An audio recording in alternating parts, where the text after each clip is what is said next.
highlighting the people and places that support, grow, and promote our sport. This is TNT Off the Rail. Live on Facebook and YouTube. Make sure to like, subscribe, and follow. Don't forget to enable live notifications so you don't miss anything. Please note that Off the Rail is a live show. Calls and comments will be recorded for use by TNT Off the Rail. Some segments are pre-recorded. Be a part of the show. Hit us up in the chat or comments. Text us 833-868-7665. We will call you on air if you want. Like, share, start a watch party. It's time for TNT Off the Rail. Let's get the show started.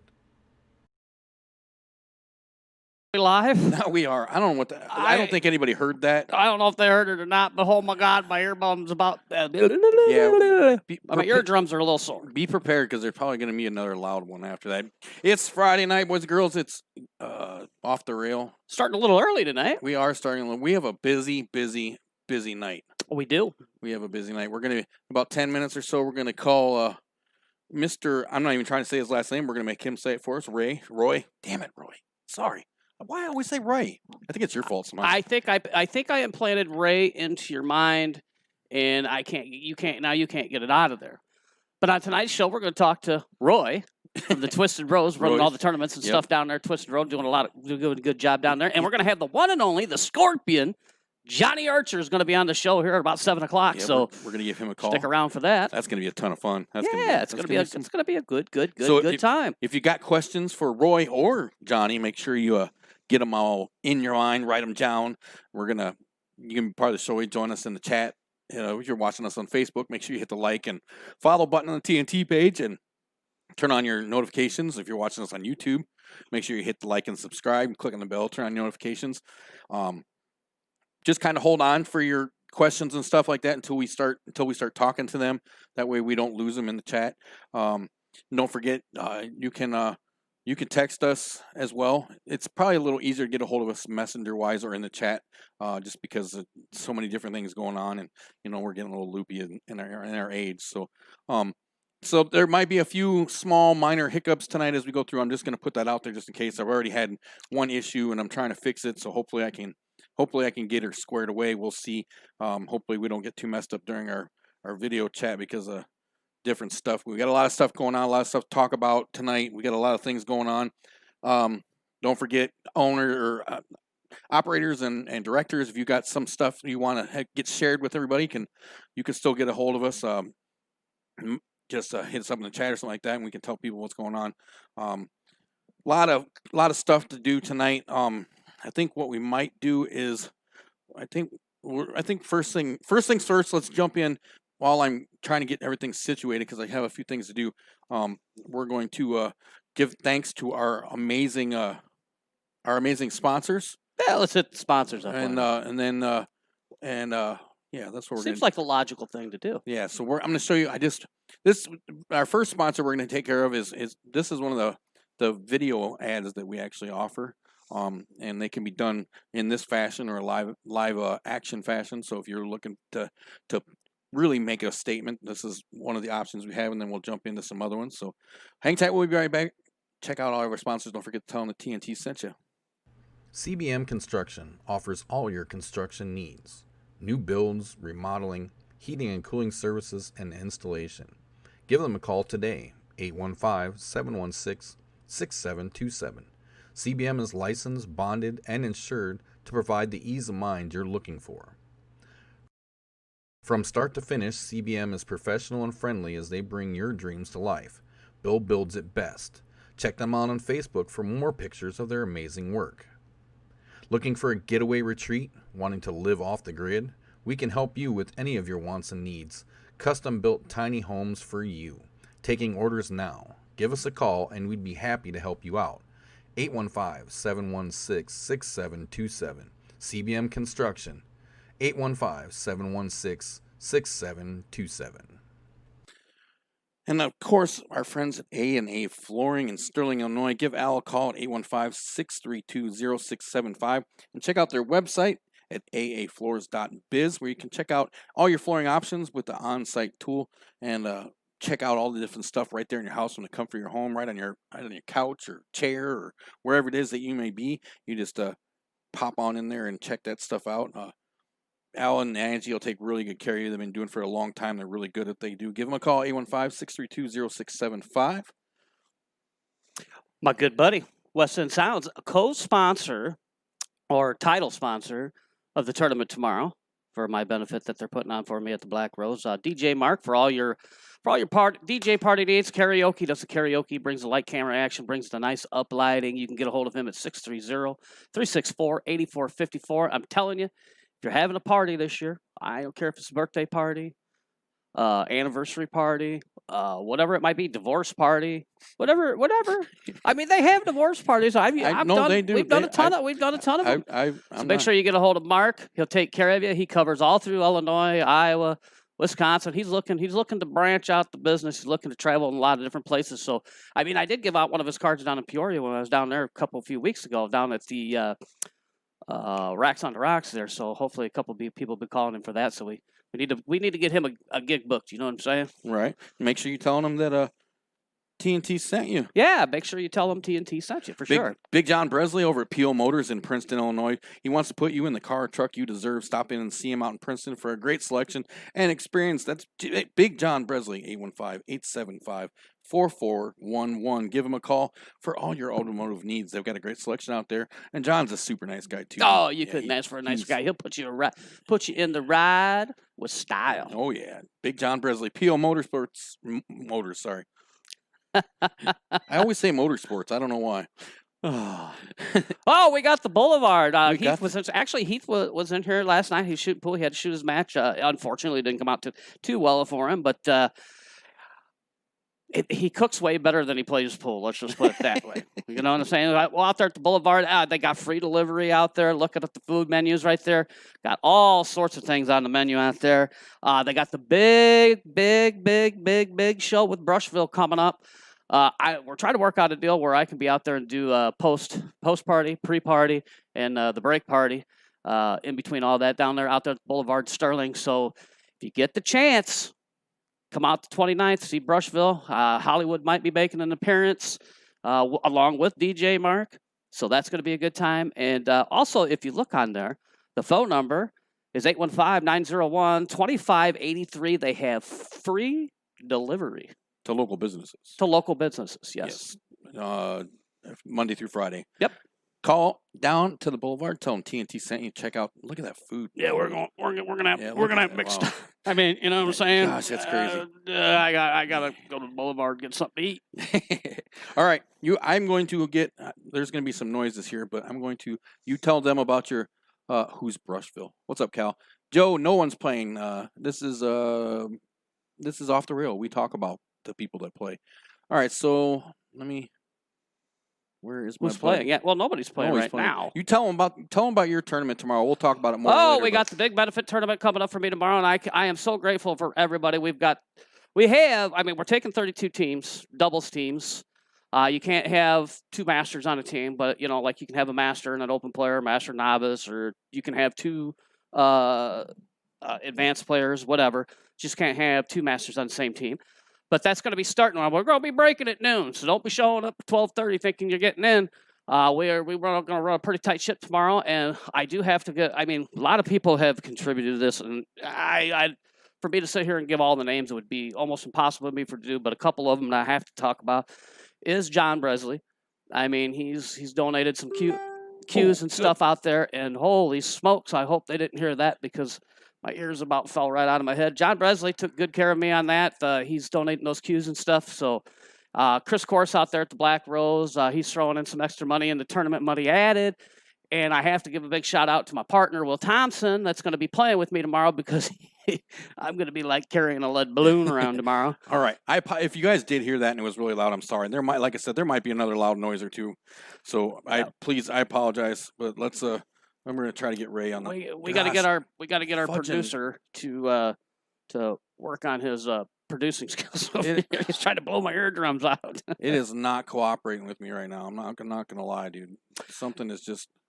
Yep, we were having some technical difficulties on the end as far as it goes for getting the phone call situation to work, and that's not good because we've got a couple people we want to talk to tonight. But also,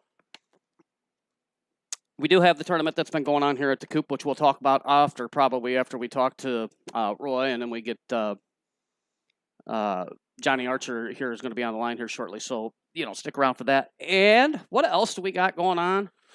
We got a ton of stuff going on. We got a lot of stuff going on. We got league stuff going on.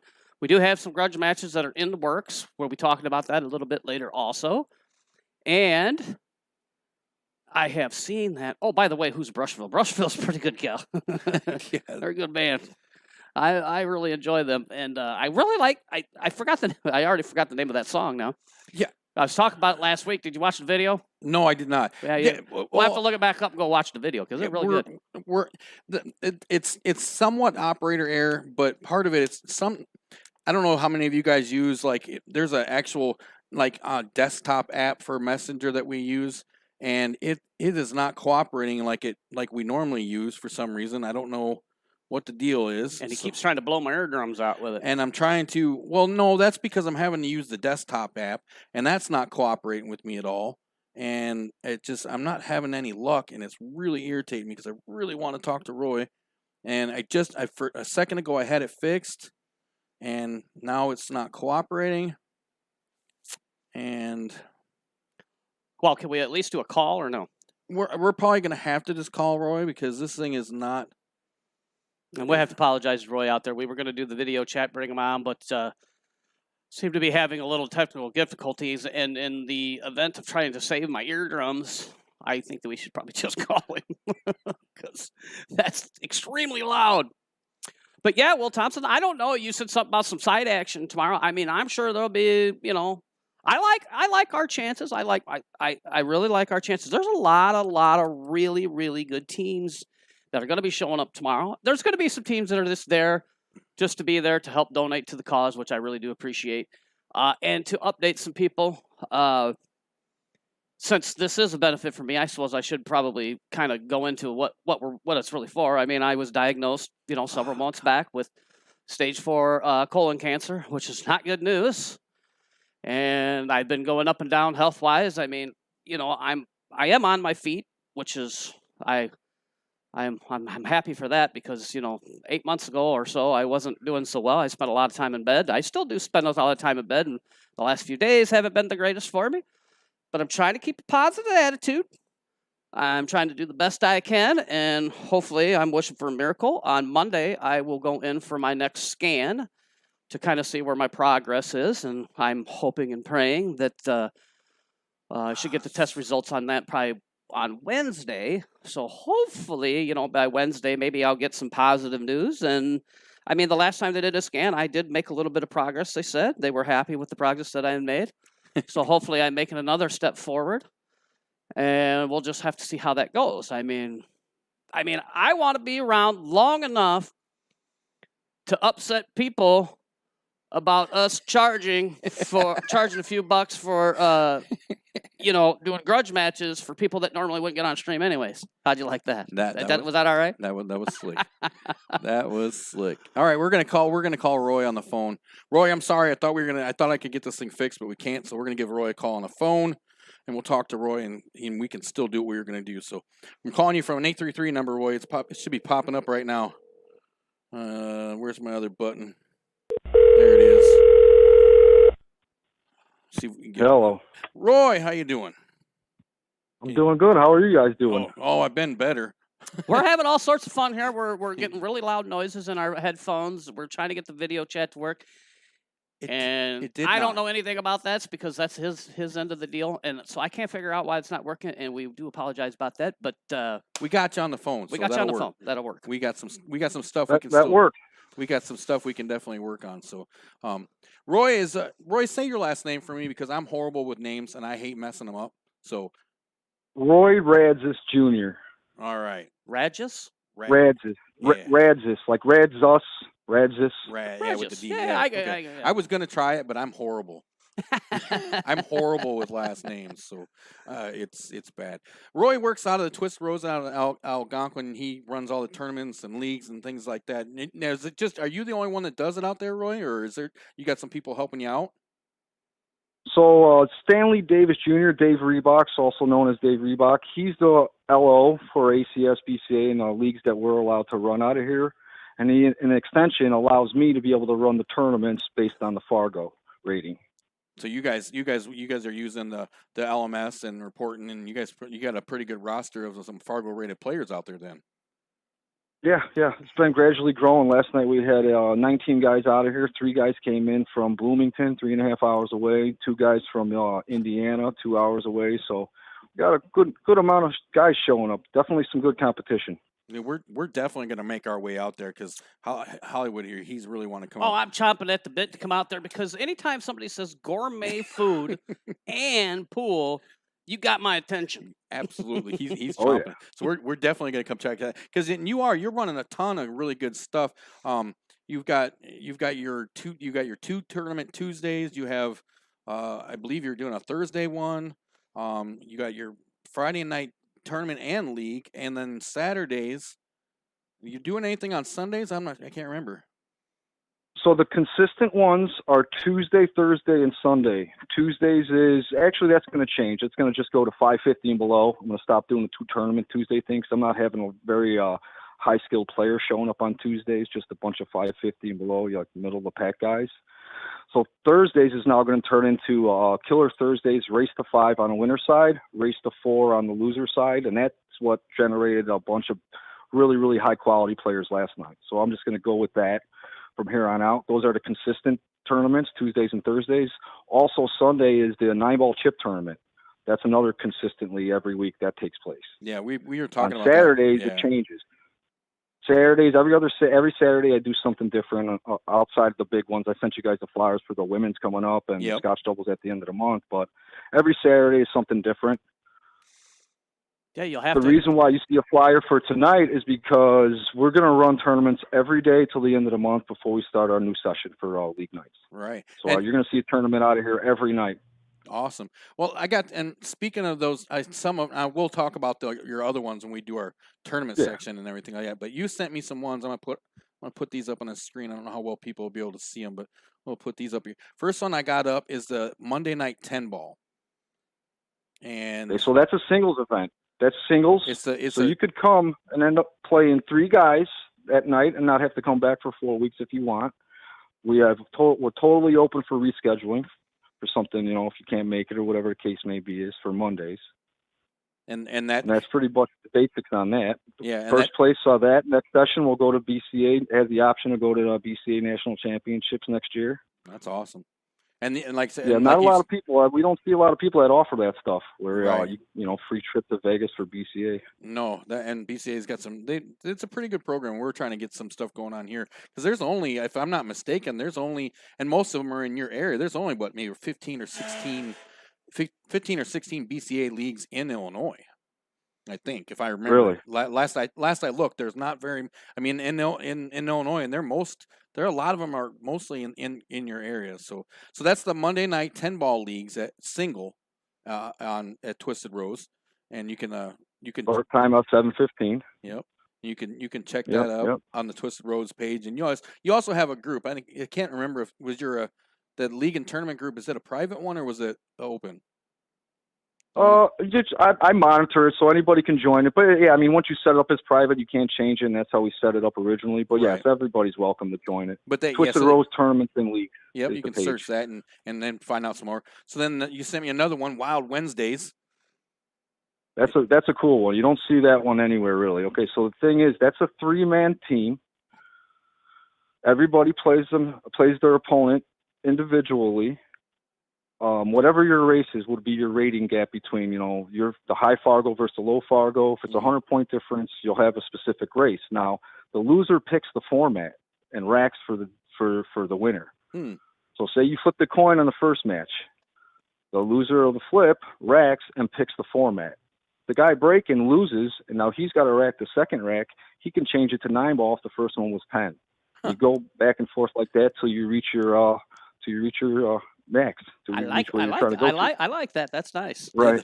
I do. Right. And it's actually 4 matches that night. So you do the 3 singles, and then the 4th one, you have the option to do a Scotch doubles or a Scotch triples, and you take all 3 or both Fargo ratings, add them together, divide by 2, figure out what that number is between the 2 Scotch doubles or Scotch triples teams, and then you'll know what your race is. Yeah, I see it. Now that's one of them things that the Fargo stuff I really like is there's no BS to trying to figure out your races. You go, okay, this is your number, this is what it says you're supposed to play. And I like how because it's kind of weird we were talking to you that I didn't even do this on purpose. Somewhere in my Fargo rate shirt today. But it's nice because Fargo gives you with their app and everything like that. Because with doing the leagues, you have access to your players all have access to that app, so you can go on there and find the different races real easy by punching in everybody's Fargo rates and stuff like that. So they got to be great leagues. They got to be pretty competitive. So let me see what's our next one I've got up here. Then we got the Friday 8-ball league. That's the other one you sent me. Yep, Friday 8-ball league is a 4-man team. You play same scenario, sort of like Wednesdays, except for you're not changing formats. Each player will play one, their opponent, whatever their race is, and you play everybody, like you blind draw your 4 players versus their 4 players, and then you'll end up seeing everybody once, and you play in whatever your race is, and that's the end of the night. So you said you blind draw the schedule, so you're kind of just no blind draw. You're that day you're there, so right, you pick your 4 guys without knowing what their 4 guys are. You both show each other your score sheets, copy what the other guy did, and you begin to play. Yeah. And how you got? When is that? Pretty cut and dry on that one. Right. When's that one supposed to start? Or is it? We're going to start all of those first week of September, give or take. We'll see how it goes. It's a weird little because I think August 31st is a Monday. In all reality, it could be that Monday from there on, or maybe the week after. But yeah, first week of September is when we're going to start all of them they're not brand new, but we just added in the fact that you can now earn yourself a shot to go to the BCA Nationals for first place. And I'm assuming you're not. And that includes everybody. Right. So first place in the singles goes. The first place team on Wednesday has a chance to go. The first place team on Friday has an option to go. Awesome. And I'm now, assuming if you choose not to go, you can take your payout, but you're not going to get as much money as you would get if we were to send you there, right? Hotel and airfare. That makes sense. So I'm assuming these are kind of open to just anybody who can make their way to the Twisted Rose and play, right? You're not. Absolutely. So that's awesome. So absolutely, because we know everybody and anybody's welcome. We know pool players will go great lengths to play pool sometime, especially when the payout's worth it. And absolutely, and getting a trip to Vegas is pretty nice because I've always heard that BCA. I've never been to one, but I've always heard BCA puts on quite the large events. Their big tournaments are pretty nice. Something I've been interested in. I've been looking at doing some BCA, like I said, down here, and I think that'd be really awesome. And so you said you got your regular tournaments. You said, because I know you have a league going on right now on Friday nights, right? Yes. Well, like we discussed it right now, we're all hurting when it comes to league attendance. So yeah, it's rough. A little, we'll see how it works out in the next coming months. Hopefully, this is a little bit of motivation with the option to go to Vegas to get people out of the house and come over and join. Right. Everybody was like, "Oh yeah, let me out of my house. I want to go do stuff. And as soon as they were like, "Okay, you can go do stuff," I don't know. I'm all scared about doing stuff now. So it's understandable. So what do you? What do you have going on tonight? You have a league and tournament, or? So when we came out of pandemic, we changed. It used to be for a couple sessions, it was the 4-man flyer like you had. That's what we were doing on Fridays. But when we came out of pandemic, we didn't have a bunch of people responding saying they were going to come.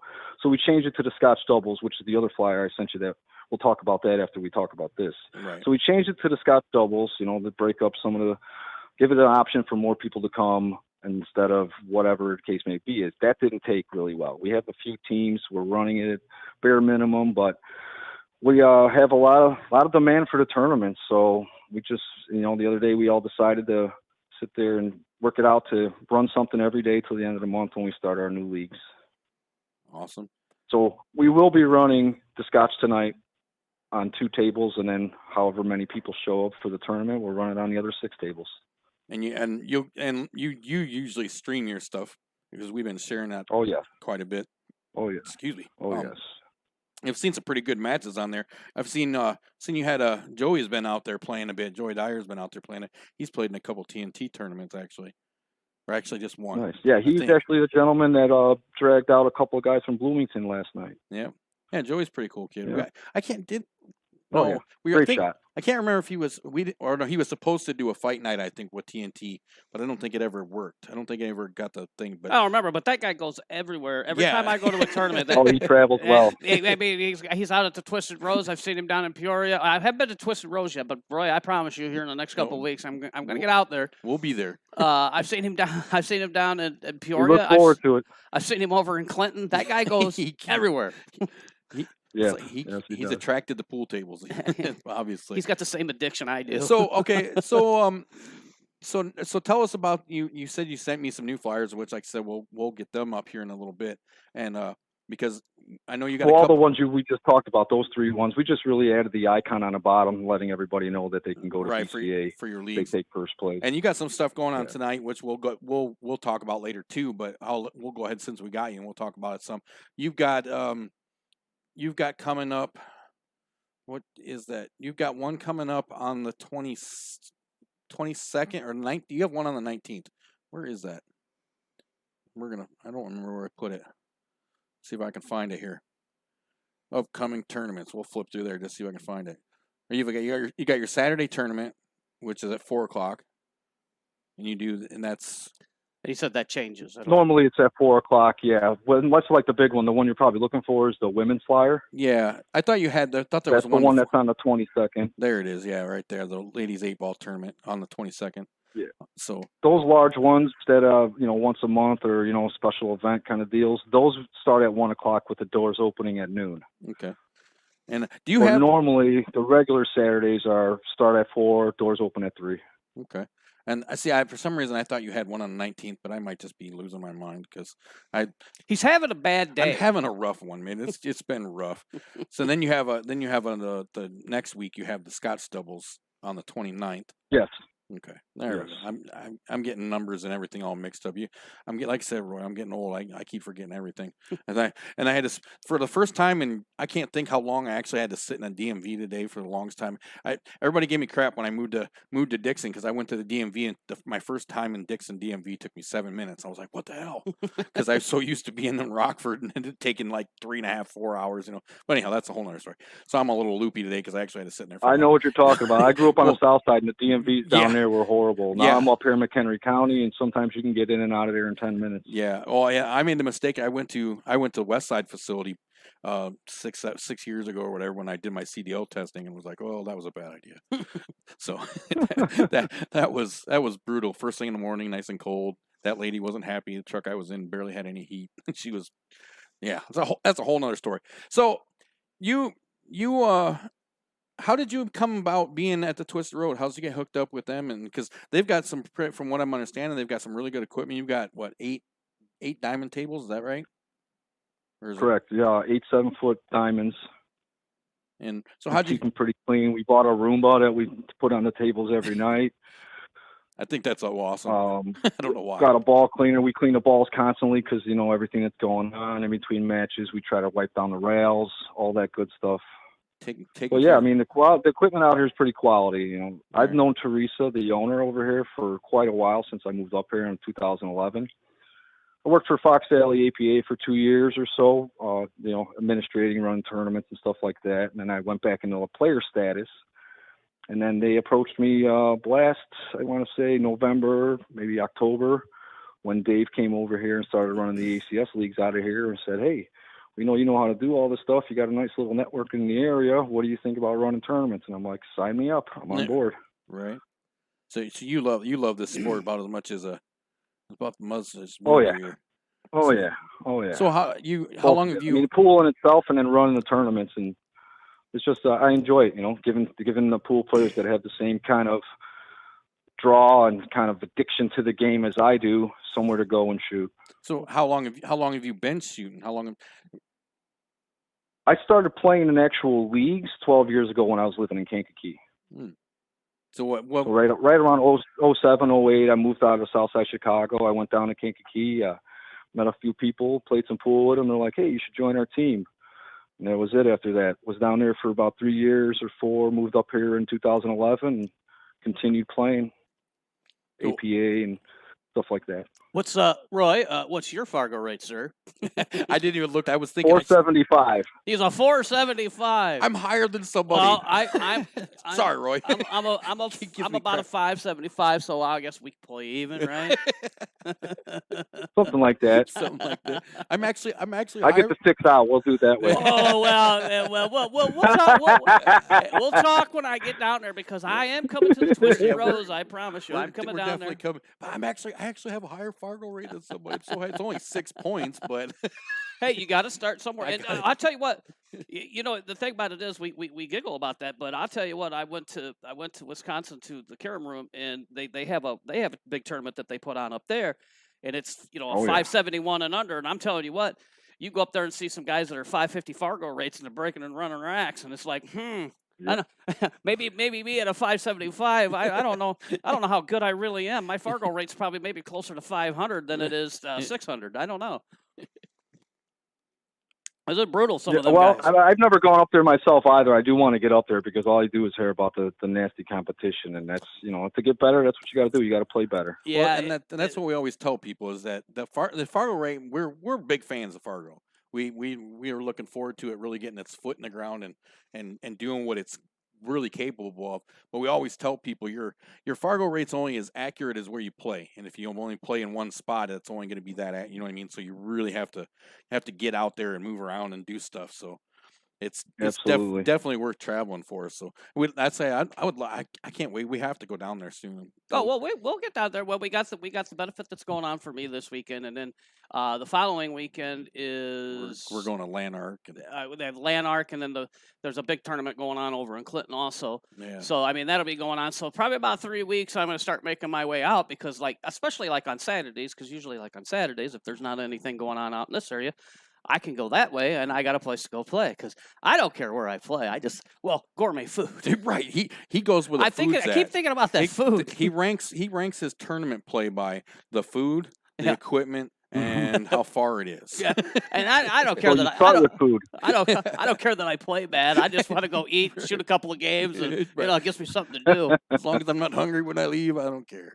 It's awesome. Absolutely.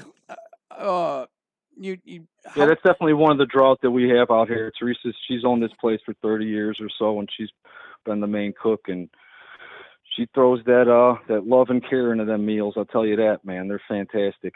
There isn't a single thing on the menu that I tried that I didn't like. Well, you have to talk to Teresa sometime and have us come out and stream one of your big tournaments or something. We'd enjoy that. They're waiting.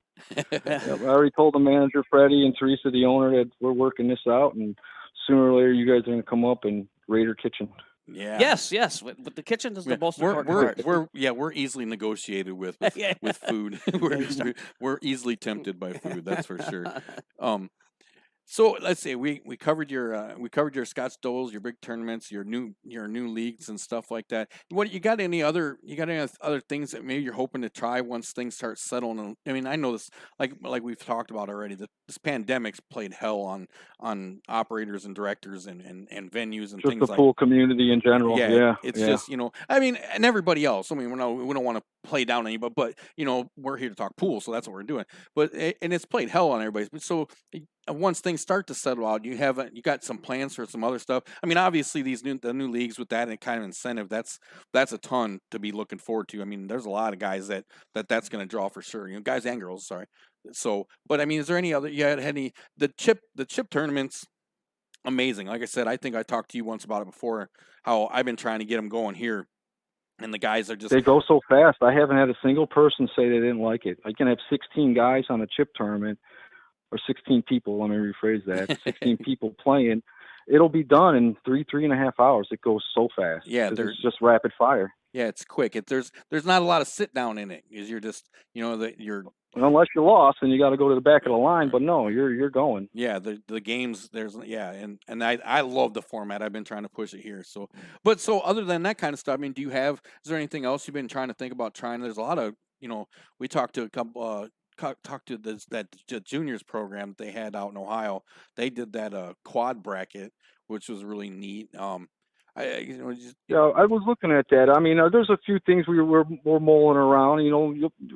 Like we just came up with the women's. Didn't really just come up because that's something people do all the time. But there's other thoughts we threw out there. We might throw like we do the Scotch doubles at the end of this month. Pretty much at the end of the month, we always do something new or whatever. Because last Scotch doubles, everybody's like, "When's the next one?" Okay, I'll run one at the end of August.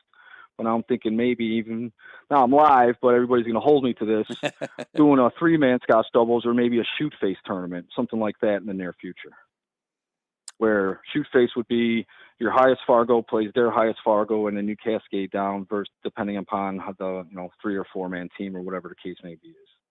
Everybody gets a point for the win. Each team has to get their specific amount of points, and then you move on. Yeah, and by mixing stuff up up in the back of the mind. Yeah, and by mixing stuff up, it kind of keeps people on their toes. It gives them something new to look forward to and stuff like that. It keeps people interested. I think it's a wonderful idea, and it's a good thing that you got people down or out in that area that are open minded to that kind of stuff. Because like out here, every time we try to introduce something new to them, they're like, change, or like when we change, just like when 10 ball started to become popular, and everybody was so used to playing 8 ball or 9 ball, and then all of a sudden you put 10 ball into the mix, and people didn't even want to play. People around here just didn't want to play 10 ball, and I'm like, oh, come on, now just give it a try, you'll be fine. You're not going to hurt yourself. So you have I'm kind of curious how big of a community do you have, like as far as pool players? I mean, I can't even think of a good word for it. I mean, I know you're talking about the numbers you draw on a regular basis, but like if you just kind of had to guess, you know what I mean? If you pulled all the people that come, to different days and this and that, I mean, how big of a little group do you have going on down there? Are you in the hundreds or No, we're not in triple digits. I'd say if you were to take in a 2 or 3 week and combine it all and look at the numbers and the different new faces and stuff like that, on average within a 2 or 3 week period, it'd be probably like 60 different people or something like that. And it's constantly growing. Like I had last night, another 7 new guys I never met, so it just keeps getting bigger and bigger. Hopefully we can do enough advertising and start pushing some of them tournaments. We get some of the guys from out in this area start coming up, and then they'll have to add tables and build onto the building. Right. There you go. Well, we highly appreciate it, gentlemen. We're very thankful for this. Oh, we love anybody who does anything they can to help to grow the sport. That's what we're here for. We're all in this together. Too many people, too many operators and directors and pool players in general always see all this stuff as a big competition, and the competition is supposed to be on the table, not getting people to it, and that's what we're about is, there's a lot of people like you and me and all the other operators and directors out there. They put a lot of time into it, a lot of very underappreciated time into putting together events for people to play and I think and our goal is to make sure that people know that and try to spread the word as much as possible, because like I said, it shouldn't be a competition between people like us doing that stuff, because there's a lot of area to cover and there's a lot of people that play the game. So hey, if we can give them options, hey, okay, you're 2 hours this way. All right, well, guess what? We know a guy who's doing some stuff over there. Go over there and play, man. Or you're 2 hours this way. Go over and check this guy out. He's got some wicked stuff, and that's what it should be like. Take it out on the table. I mean, I see it getting towards that. The thing is to get everybody's perception of what pool is out of their minds. You look at the movies that are put out there, and everybody gets a bad taste in their mouth with pool, and it's not like that. You're not just going to walk into the bar and have somebody say, "Hey, play me for $100," and the guy can't miss. That's just not how it works. They need to look at pool as a sport in my eyes, because it's a mental sport. And when you go into those big tournaments and the nationals, you're doing a gauntlet for 3 or 4 days for 12 hours. That's exhausting. You can't tell me that's not something that you have to prep for. Yeah, you have to. Oh yes, I mean tournaments, especially like I'll give you a perfect example. A couple years back, we went over to Dubuque, Iowa, to a pool hall that's no longer there anymore, unfortunately, and we did what was called an Ironman tournament. And we started, and I'm not kidding you, we started at noon, and I got knocked out at 2 a.m. and the guy that I rode with got knocked out at 4 a.m. We drove home from Dubuque got here, and they were finishing up the finals at around 9:30, 10 o'clock in the morning.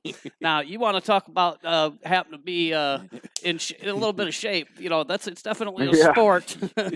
Mentally and physically exhausting that was. I don't think people understand how hard it is to bring your game 13 hours later. Do you want me to? It's not easy maintaining focus after 13 hours of shooting No, pool. it is not.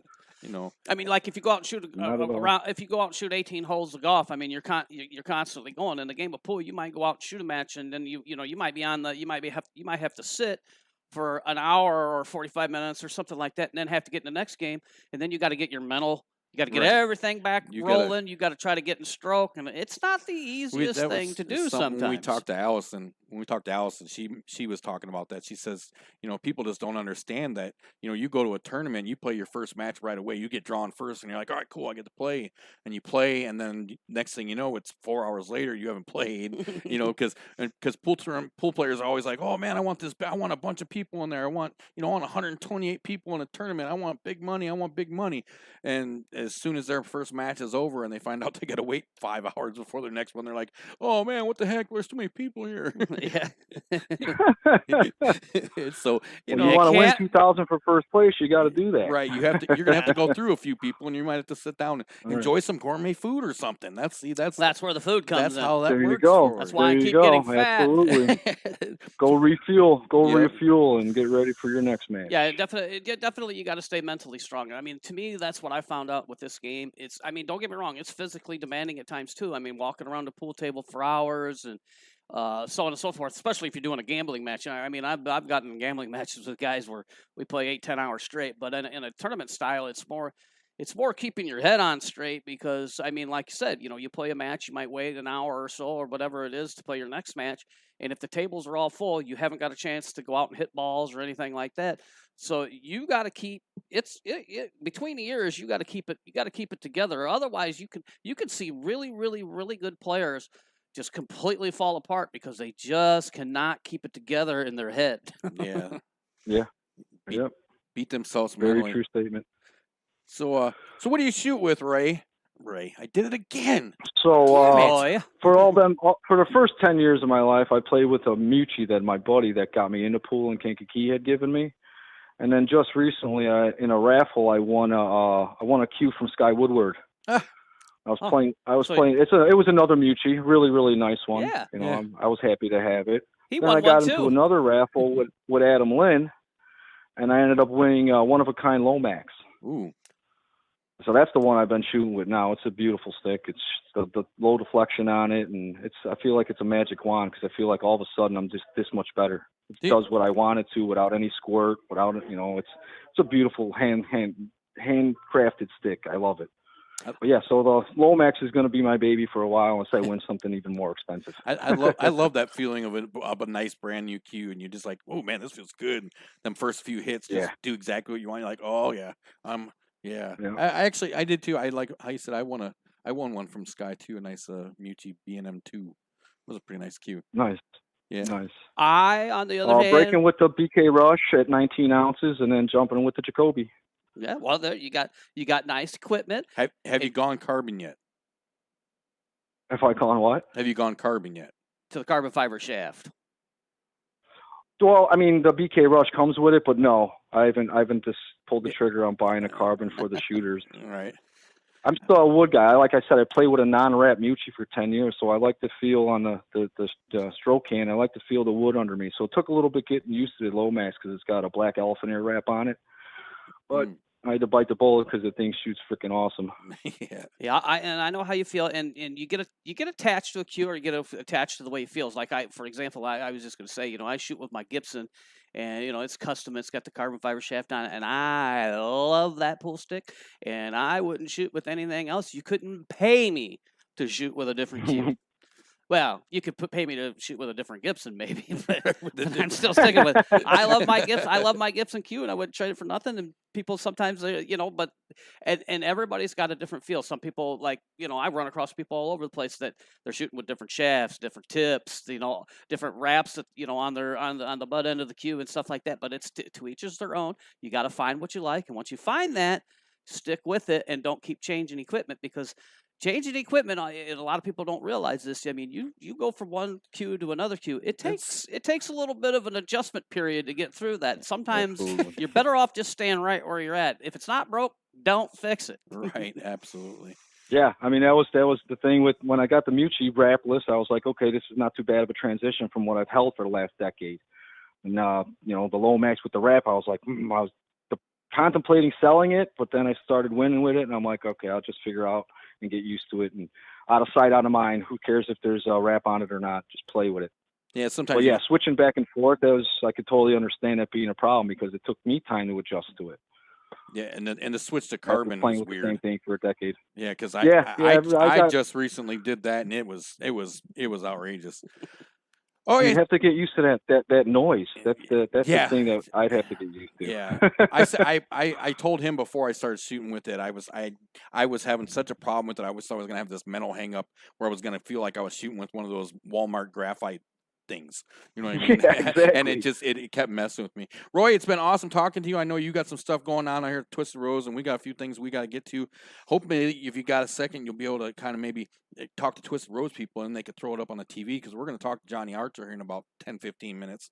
So excellent. Yeah, we're watching. All right. So you got your tournament tonight. You got some people signed up for it or no? Yeah. Well, I'm in the back in the dining room right now. I see a bunch of heads up there, so hopefully we hit a decent amount tonight. So he's got to tease me with food. Deal. Yep, he's teasing Hollywood. He's starting to drool over here. So, well, hopefully. So two more things I wanted to touch that we didn't discuss. Oh, okay. So the other league is the Scotch doubles 8-ball. That's going to be on Sunday's next session. We don't really have a start time on all of that yet, but that's going to be our fourth league we're going to have on Sundays. We'll run that at an early time, but I'll still be running the chip tournaments later on in the day. Okay. And then last but not least, we are now on DoorDash over here for anybody listening or watching that's in this area. So you can order Twisted Rose any meal she offers from the DoorDash app. Wonder how far DoorDash goes. I was just gonna say, we have to test the limits on that. Yeah. That's awesome. Well, we're definitely definitely fly it in and just drop it here at the coop. Airdrop us some Twisted Rose. That'd be sweet. Well, we'll definitely keep up with you. Are you? Yeah, we look forward to seeing you guys. We're waiting with bells on our toes. I'm not sure what Matt's asking about. You don't do any APA out there still, do you? No, Okay. no. We're all ACS BCA out of Twisted Rose. Okay. I'm not Matt. One of our star commenters is asking weird questions again. So I just want to make sure. But all right, so we've been talking to Roy. I'm not trying to say his last name because I'm horrible at it. I'm surprised you got his first name right. I did, and I've already called him Ray twice now. I know. I'm getting it's horrible. Roy, no, it's been a pleasure talking to you. We were definitely going to get out there and hang out at the Twisted Rose for sure. Make sure you put that. Well, I will make sure I share out that stream for whatever you got going on. And I've been enjoying watching those. They've been some great shooting. Tell everybody we said hi, and we look forward to come out and hanging out.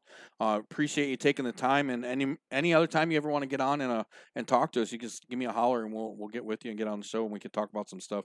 Keep sending me the stuff you send me, and we'll keep doing it. And let me know about that new league stuff as soon as you got more definite stuff, and we'll share it out and let people know. And hopefully we can get some people to go out there and represent we're our area down at guys the out Twisted. here in a couple weeks. We're gonna send a couple heavy hitters down that way. Nice. We look forward to it. Well, I appreciate you gentlemen reaching out to me and asking me to join the group, and giving me the opportunity to talk about all the stuff we do over here. And like I said, we look forward to seeing you guys when you come out to hang out. Oh, absolutely, Roy. And it was a pleasure meeting, and hopefully we get to work together quite a bit. And of course, we really respect everything you do for the sport, and we look forward to watching you with more stuff in the future. We've been talking to Roy. Me as well. Yeah, we've been talking to Roy here at Twisted Rose. Go check him out in Algonquin. You can find all the information on the Facebook page, or you can search Twisted Rose on Facebook and find out where you can go get hanging out with Roy and all the good food out there and their stuff. Roy, we'll talk to you later. Have a great night, buddy. All right, gentlemen. You have a great weekend. Yep, you too. Bye. Bye. Talk to Roy was now see talking to Roy, not Ray. Roy. Get it right. Roy. I don't know why I'm horrible with names. Oh, goodness gracious.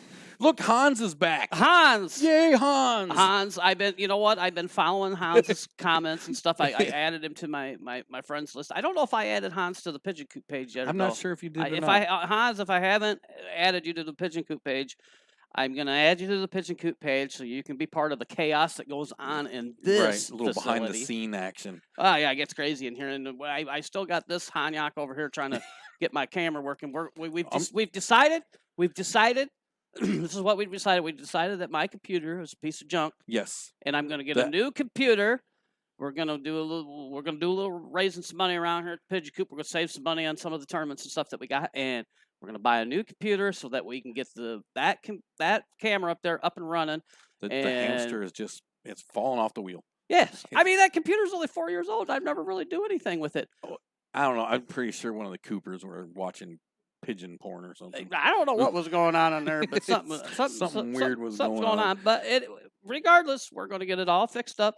It might take the next couple of weeks, but we're going to get something in here and we're going to get something working because we got the Pigeon Coop tournament that started, and we'll get into that. We'll go ahead and we'll talk to Johnny Archer first, and then we'll get into the Pigeon Coop stuff, and then we'll get into the league stuff and all that. We got just a few minutes before we call it. I don't know where this thing is going to pop off, but let's look at our upcoming tournaments again. I know I flashed through there and you guys saw. Let's look at this and see what's coming up here. Oh, it went right to the beginning. Yay!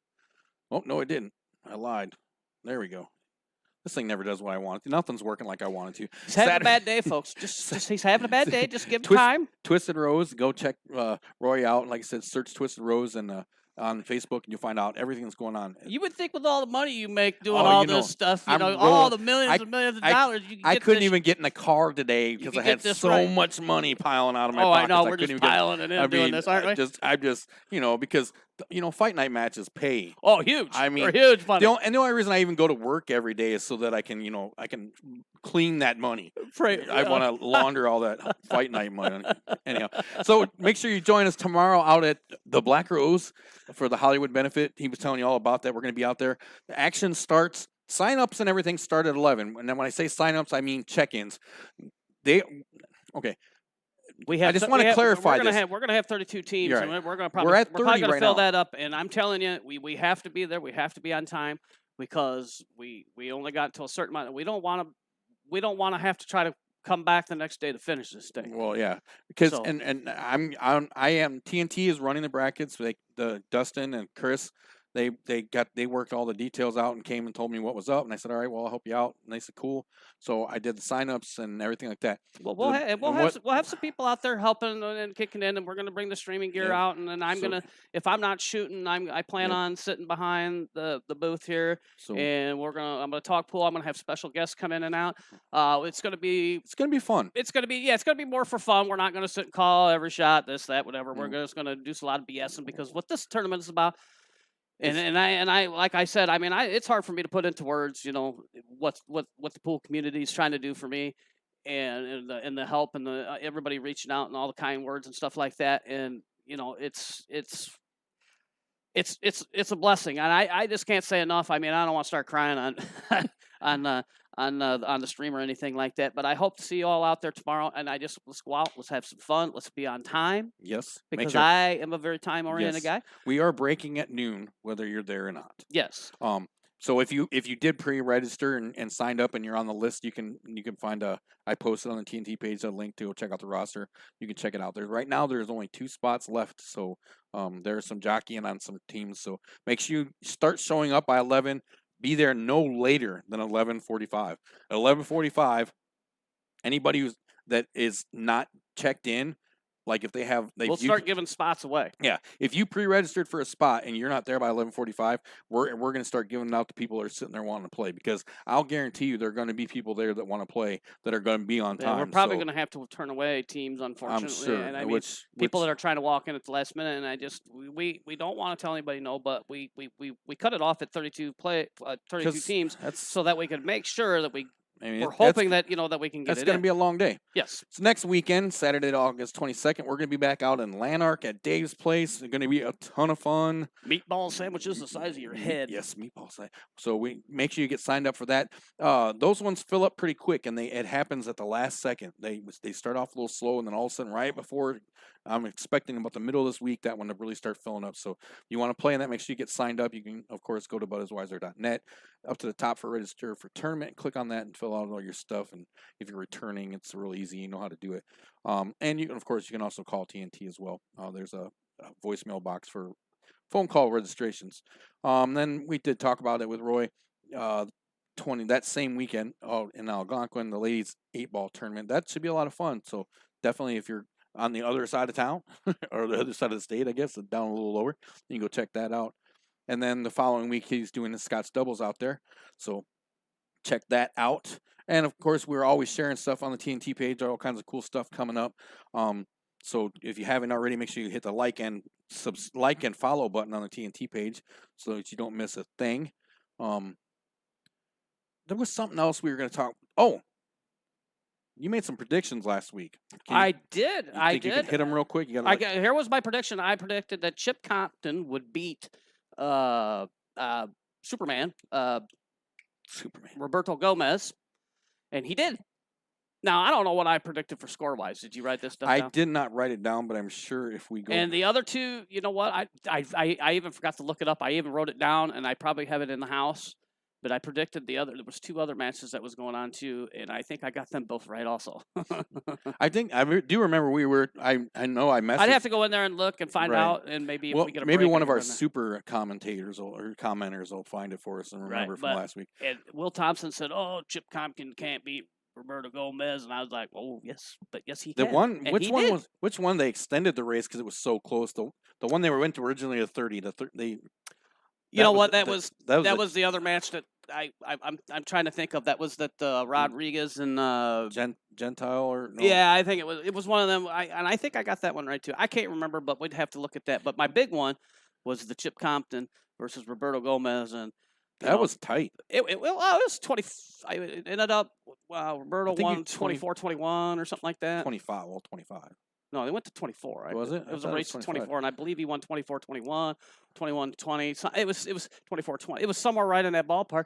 Well, but Chip jumped out to the lead and he held it. You think about it. Let's push the button. Let's call. Somebody look up and see what the score was between Chip Compton and Roberto. And if you really want to score points, look that up and look up last week to see what he said the score was going to be. Yeah, there was 2 other matches that I had predicted scores on, and I think I got it. Well, I always predict. I mean, I think I got the winners right. I don't know how close I was with the score, but all right, I'm usually pretty good at picking them. We're going to call Mr. Archer.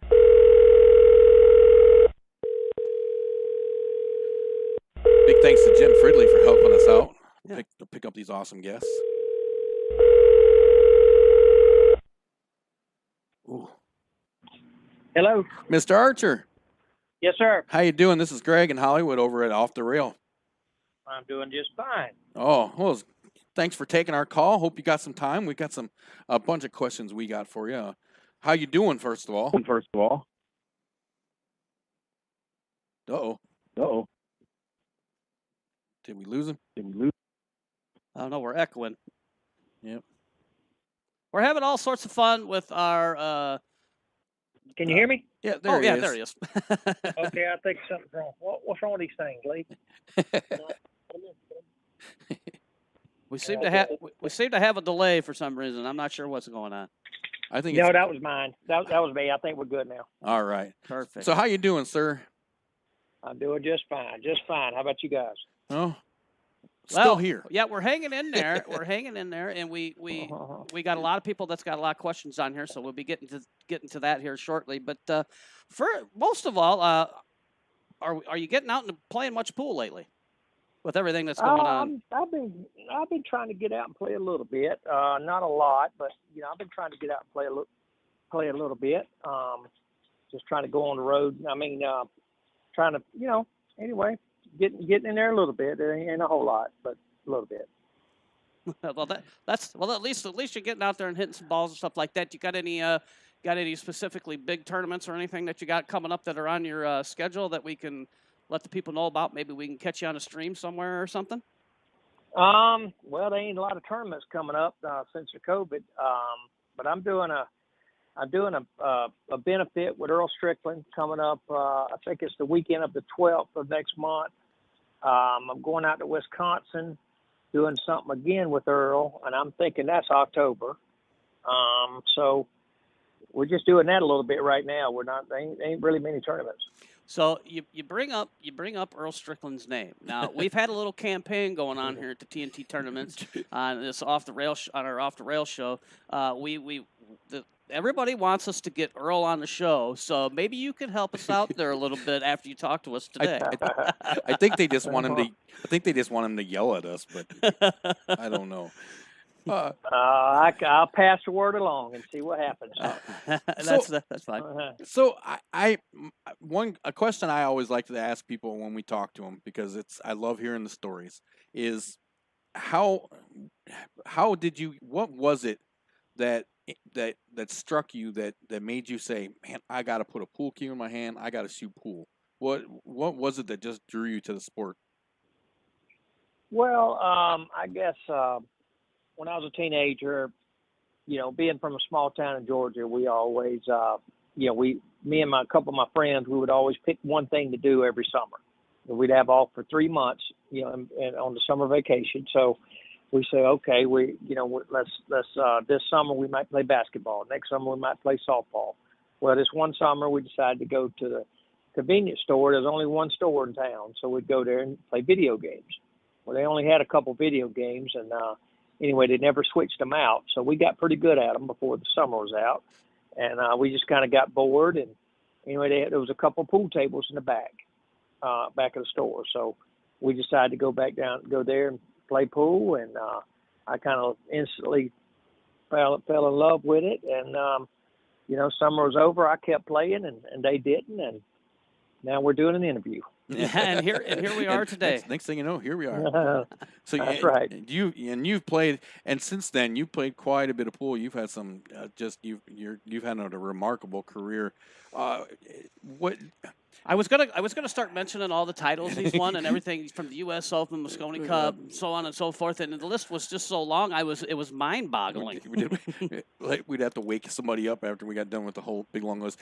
But out of all that stuff you've done, what is there a moment through it all that just really, that really just stands out, that no matter what is just never leaves the back of your head? There's a couple different, things that I really will never really forget. I guess I know one of the first things when I won my first pro tournament in Reno, I was playing Jim Rimpey in the finals. And of course, Rimpey was one of my heroes. And so I'd already been in the finals a couple times, and it just looked like I wasn't going to win because it just seemed so hard. But in this particular match, we were playing, I think it was a race to 7, 2 out of 3 sets. Well, I think way it was, we end up, I won the first, I'm trying to think, he won the first set. Then the second set, he was ahead of me 6-5, and he played me a safety. And I thought he should have went for the ball because it was a difficult shot, but I thought he should have went for it. And but he played safe and left me a shot. It was a very difficult shot, and the balls were tied up down table too. But I decided to, I don't know, I got a little confidence from watching him play safe, and I made the ball and come down and broke these 2 balls out. And matter of fact, you know what? It was a set apiece. This was the very last set, and I came down, broke them out, and won the game, made it 6-6, and then won the next game. So that's definitely a shot that I'll never forget, and kind of what I was thinking at the time. And I know if I hadn't made that shot, or let's just say he ran out and didn't play safe, I don't know what would have happened from there, in my career. So it definitely changed my my feeling in the finals. It changed, whenever I got close to the end. It kind of gave me a little more confidence. And I think not long after that, I think I won the World Championship. I think it was the same year. And anyway, it kind of all started kind of coming together a little bit after that. And I've been looking, I've probably watched every single match I could ever find online of you, on YouTube and stuff like that, and all sorts of different various streaming venues and so on and so forth. And would it be fair to say that your favorite game or your main game that you play is 9-ball? Yes, that would definitely be my favorite game. I really enjoy playing straight pool. I enjoy playing 8-ball, but really my favorite game, I guess for sure, is nine ball. I grew up playing that game. That was the game that kind of made my career. So I definitely have a love for that game.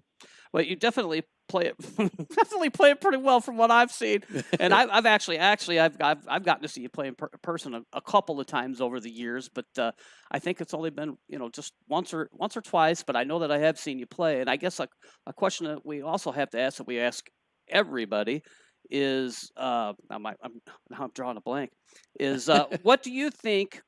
Because pool is transitioned to mainly just online and stuff like that. But do you think that there's something that needs to be done in the pool community, in the pool world, to boost the ratings back up? Maybe get it back on an ESPN or a Fox or an NBC or something like that. Do you have a formula you think that would work, that would bring pool back to the glory days, so to speak?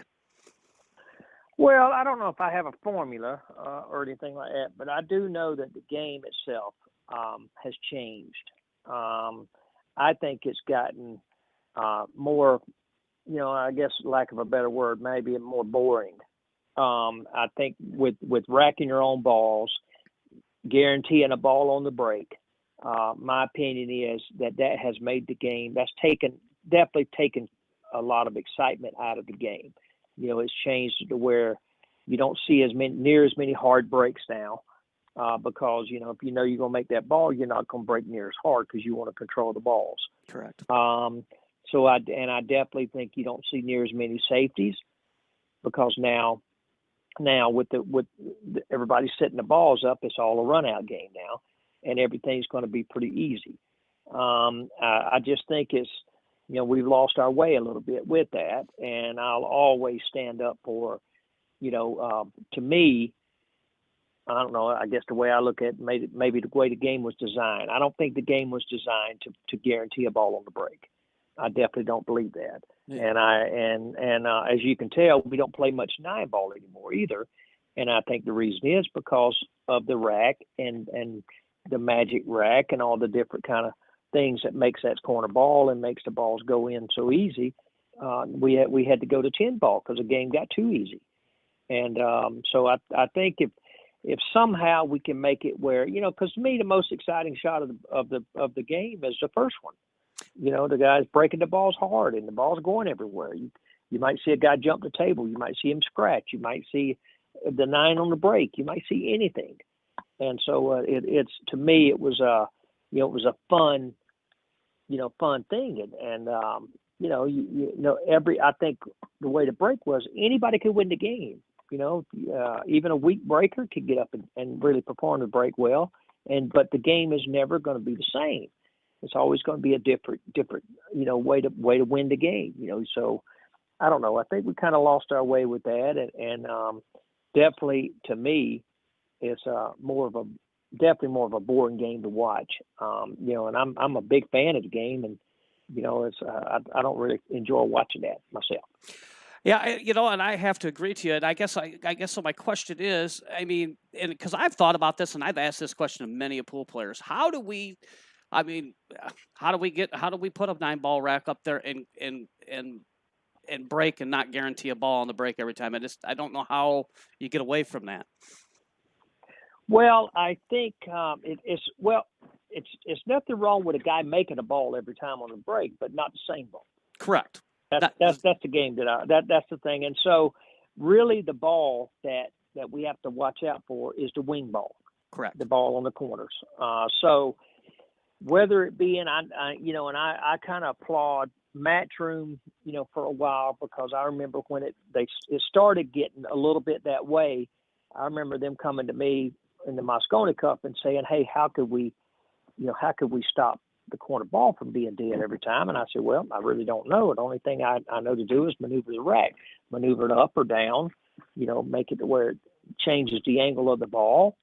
But then as we done that, then guys started cut breaking, and they slowed that ball coming in, and anyway, it changed that. So, I don't know what the formula is to that. I'm not going to lie, because you're going to find, no matter where you rack the balls, you're going to find guys that's going to try their best to figure out how to make that wing ball. I mean, the only thing that I don't know that I thought of, it's a weird rule and it would never really work because it's not common sense. But, to me, if you break the balls and the only ball goes in is the corner ball, it doesn't count. Right. Yeah, and I've talked to several people too, and I only bring this up, and I don't remember if it was maybe it might have been Mark Wilson or it might have been Dallas West. I can't remember who it was that we were talking to, but I think they did the same thing. If you're going to break from the left side of the table, for example, and you're making the wing ball every time, the wing ball spots back up, or something of that nature, or even if you make it, you can continue to shoot, but the ball spots up, and then you have to work the rack from there. I mean, there is some different ways that you could get around it, and I would certainly like to see a tournament run that way at one time and see how it works out. And now they're doing that 9 on the spot rack. Yeah, that's where he's saying where the cup. That's the one that I come out with that with Matt's room where you rack the 9 on the spot. I don't think that was the.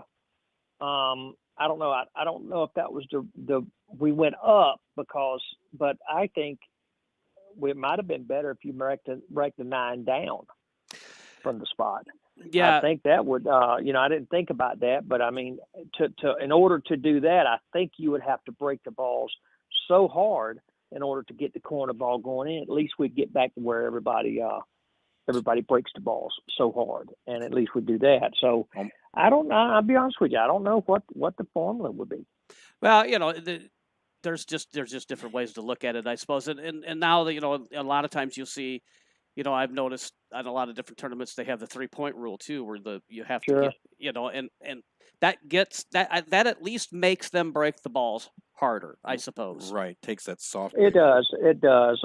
It takes the real soft break. The guys will still, they're going to lower their speed, but they'll figure out which balls they know they can get back. So it's it's just I don't know. It's just I just wish we all would just get up and hit the balls and that be the focus on it instead of trying to maneuver balls in or anything like that. I've always thought that was just not the way the game was designed. Right, yeah, it's just my opinion, but it's really turned into a play the rules, not the game anymore. That's exactly right. You're exactly right. That is a good way to put it. Guys see what the rules are and okay, well, what could I do, to stay in the boundaries, and not have to get in trouble and all that. And I mean, bottom line is, I remember a couple times we played the Moscone Cup and we all just sat there and we just said, no matter what, we're just going to hit the balls. We're not trying to cut break. We're not trying to soft break or anything like that. So we all had a gentleman's agreement and it worked out. And I mean, because we would all know, we see a player playing, we know how he breaks. We know we can always tell. Right. And you bring up the Moscone Cup. Now, I can't remember exactly how many teams you were on. You were on the team, what 11 years? 11 different times or something of that nature? Or 17. 17 times. 17, yeah. And you won. I'm proud of that one, yeah. And you won 9 out of 17. Is that what it is?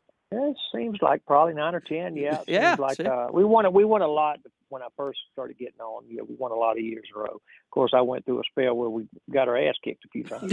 Yeah. The United States was having an issue beating Europe. Yeah. They sure do. Yeah. I think we should at least get the Canadian players to we should be able to choose from that group at least. Well, it's just back in them days, I remember some of the teams we had back then, and I mean, it was some of the best. I would have hated to have been on the other side of us. Oh, We're looking at Rempe and Davenport and Reed Pierce and Jeremy Jones and Earl and myself. I mean, it was just. You just look at it and like, oh my Lord, how are we going to beat that team? It would be a very difficult situation, and plus, I mean, and not just intimidating in general, and not to knock any of the teams, and not to knock any of the teams that you had back then. But Europe, I mean, back, say 20 years ago,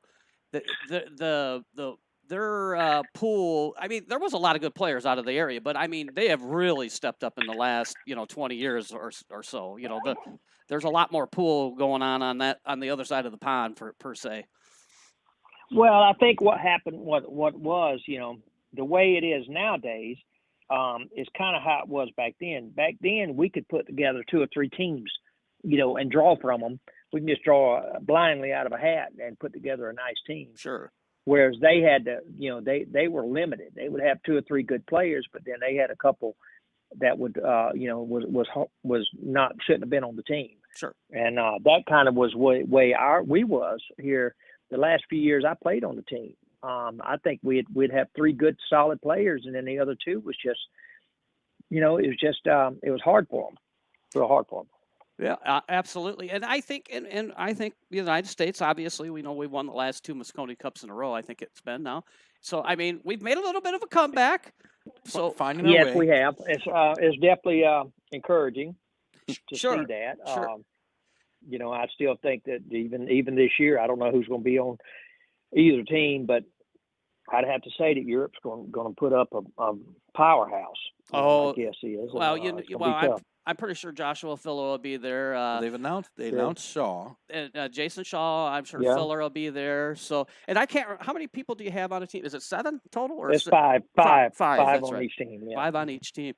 And so I mean, you start thinking about that. You got to try to choose the 5 players that you want to go play. I mean, there's a lot of good 9-ball players, in the United States, and how they, I know that they do like a point system and all that kind of stuff, and then they have a captain's choice for one of the picks, I believe, right?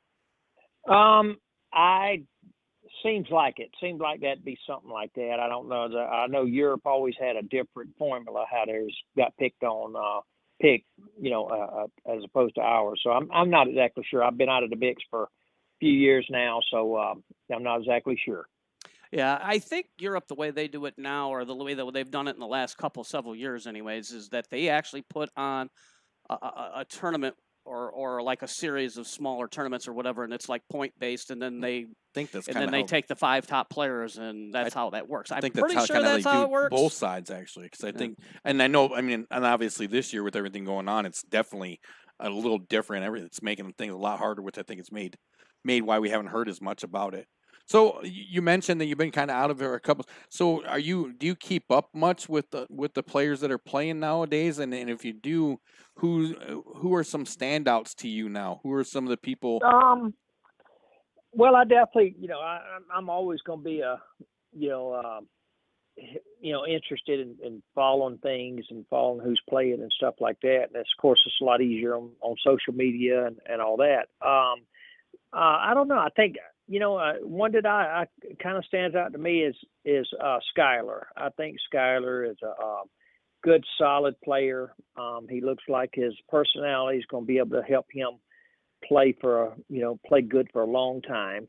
He don't get too emotional with things. You can tell it.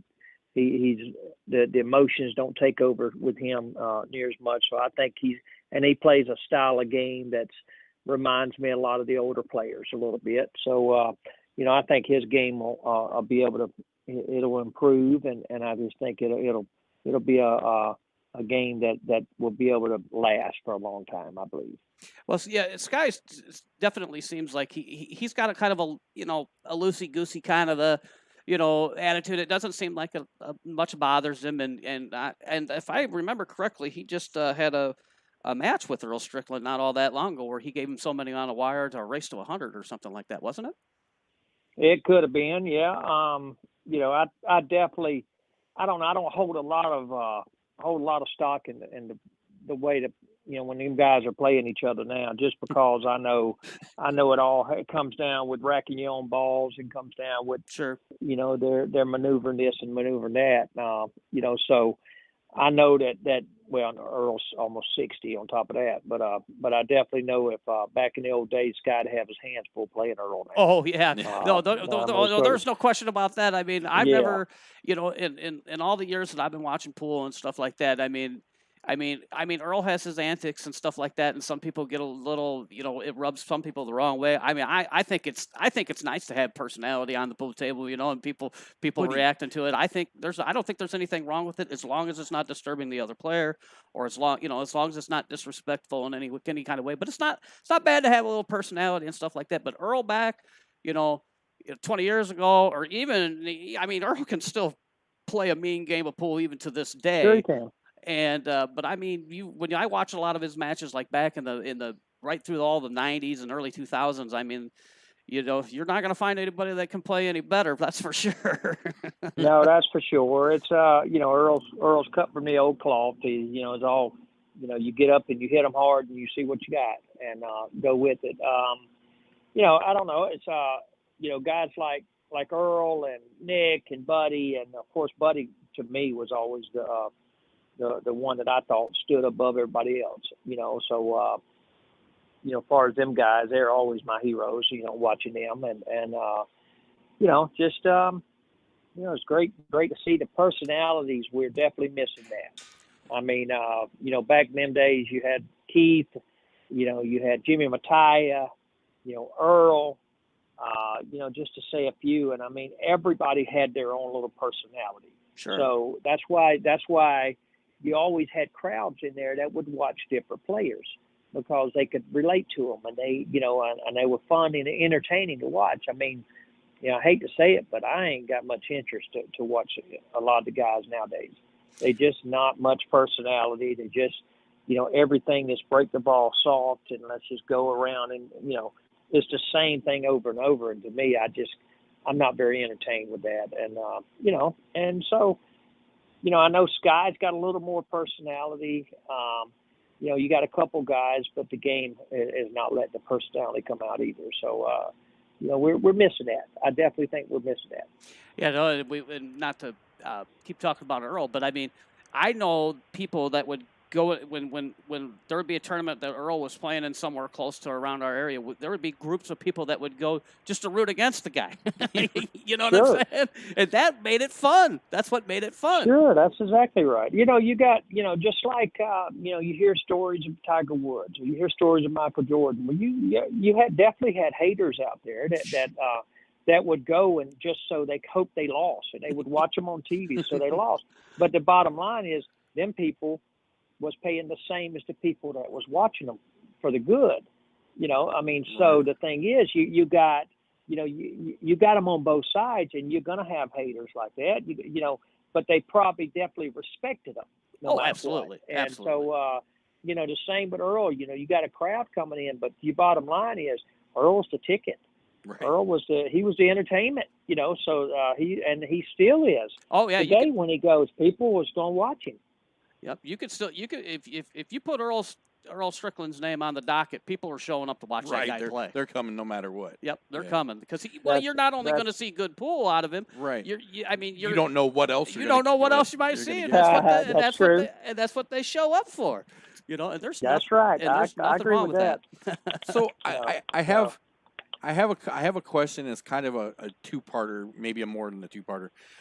Who throughout your playing and all the people you played, who was like you?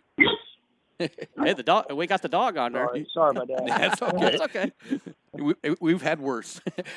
Who was somebody that you, I guess, did you have a nemesis? Somebody that just every time you saw you had to play, you were just like, oh man, and just they really seemed to like either get you or get the better of you. Well,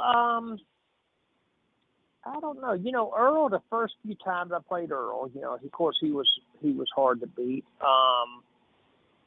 For the first few times that I got out there, Kim Davenport was hard for me to beat. And then once I beat him, it just seems like I did pretty good after that. To me, as far as the best player that I've ever played, as far as that goes, I would have to say that would have to be Buddy Hall for me. He's the best player I've ever played in my mind. As far as just nemesis, I mean, Earl and I played so many times in the 90s. I guess there was always a rivalry there. And I always had to play against Efren. seemed like in the 90s, so that was definitely a rivalry there too. So, through the 90s was the only things I could probably compare to, and I guess it would have had to been them too. And in my mind, in the 90s, I guess we're all getting a little older because I'm gonna be 50 at the end of the year. Good Lord. Yeah, I'm getting up there. But I mean, I feel like back in the 90s, that was the big three. It was yourself, Earl Strickland, and Efren Reyes. To me, that was the big three in pool back then. To me. I think so. I would have to. I mean, we definitely. I mean, I would have to guess we definitely won the most tournaments between us three. We won a big percentage of the tournaments. So yeah, it and we had more of a tour back then, so you had more tournaments to go play in. Correct. And and so the tour tournaments, they was geared around hard formats, and us three were just, it was good times. Yeah, and back then, to me, I mean, I don't know what it's relative to today because I don't know the tournaments and stuff that they put on for the gentlemen now. But I mean, back then it just seemed like there was more money in it too. It was. It definitely was more consistent money anyway. Sure. Yeah, the 90s was it was to be on tour and traveling around. The 90s was the time. I miss the 90s.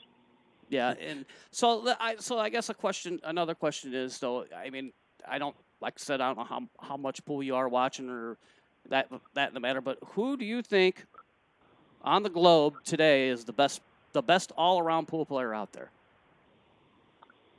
The best all around. One pocket straight pool, 8-ball, 9-ball, 10-ball, the whole thing.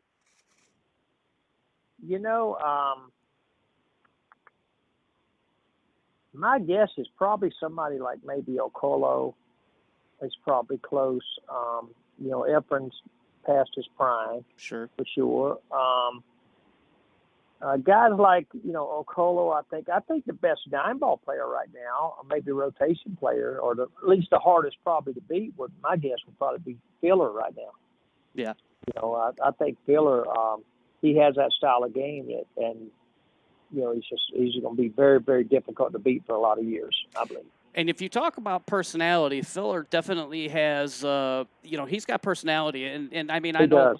And he showed that in the Moscone Cup, and people lost their minds when he did that. and to me, there was nothing wrong with that because, love him or hate him, you're going to turn on the TV and watch him. I don't think there's anything wrong with passion. No, I don't. No. I thought it was pretty cool. I mean, of course, I had a lot of comments coming, that was trying to talk to me about, oh, well, look at what he's doing. He's disrespecting America and doing this and that. I'm like, man, listen. I said, to me, he wasn't really disrespecting America. He was just trying to pump himself up. Sure. And by saying, he's not the king. I think what he say, it was on Shane. I think he said Shane's not the king now. He's the king or something. I said that's a bold statement. It sure is a bold statement. But on top of that, like I've always said, it's not bragging if you can back it up. Right.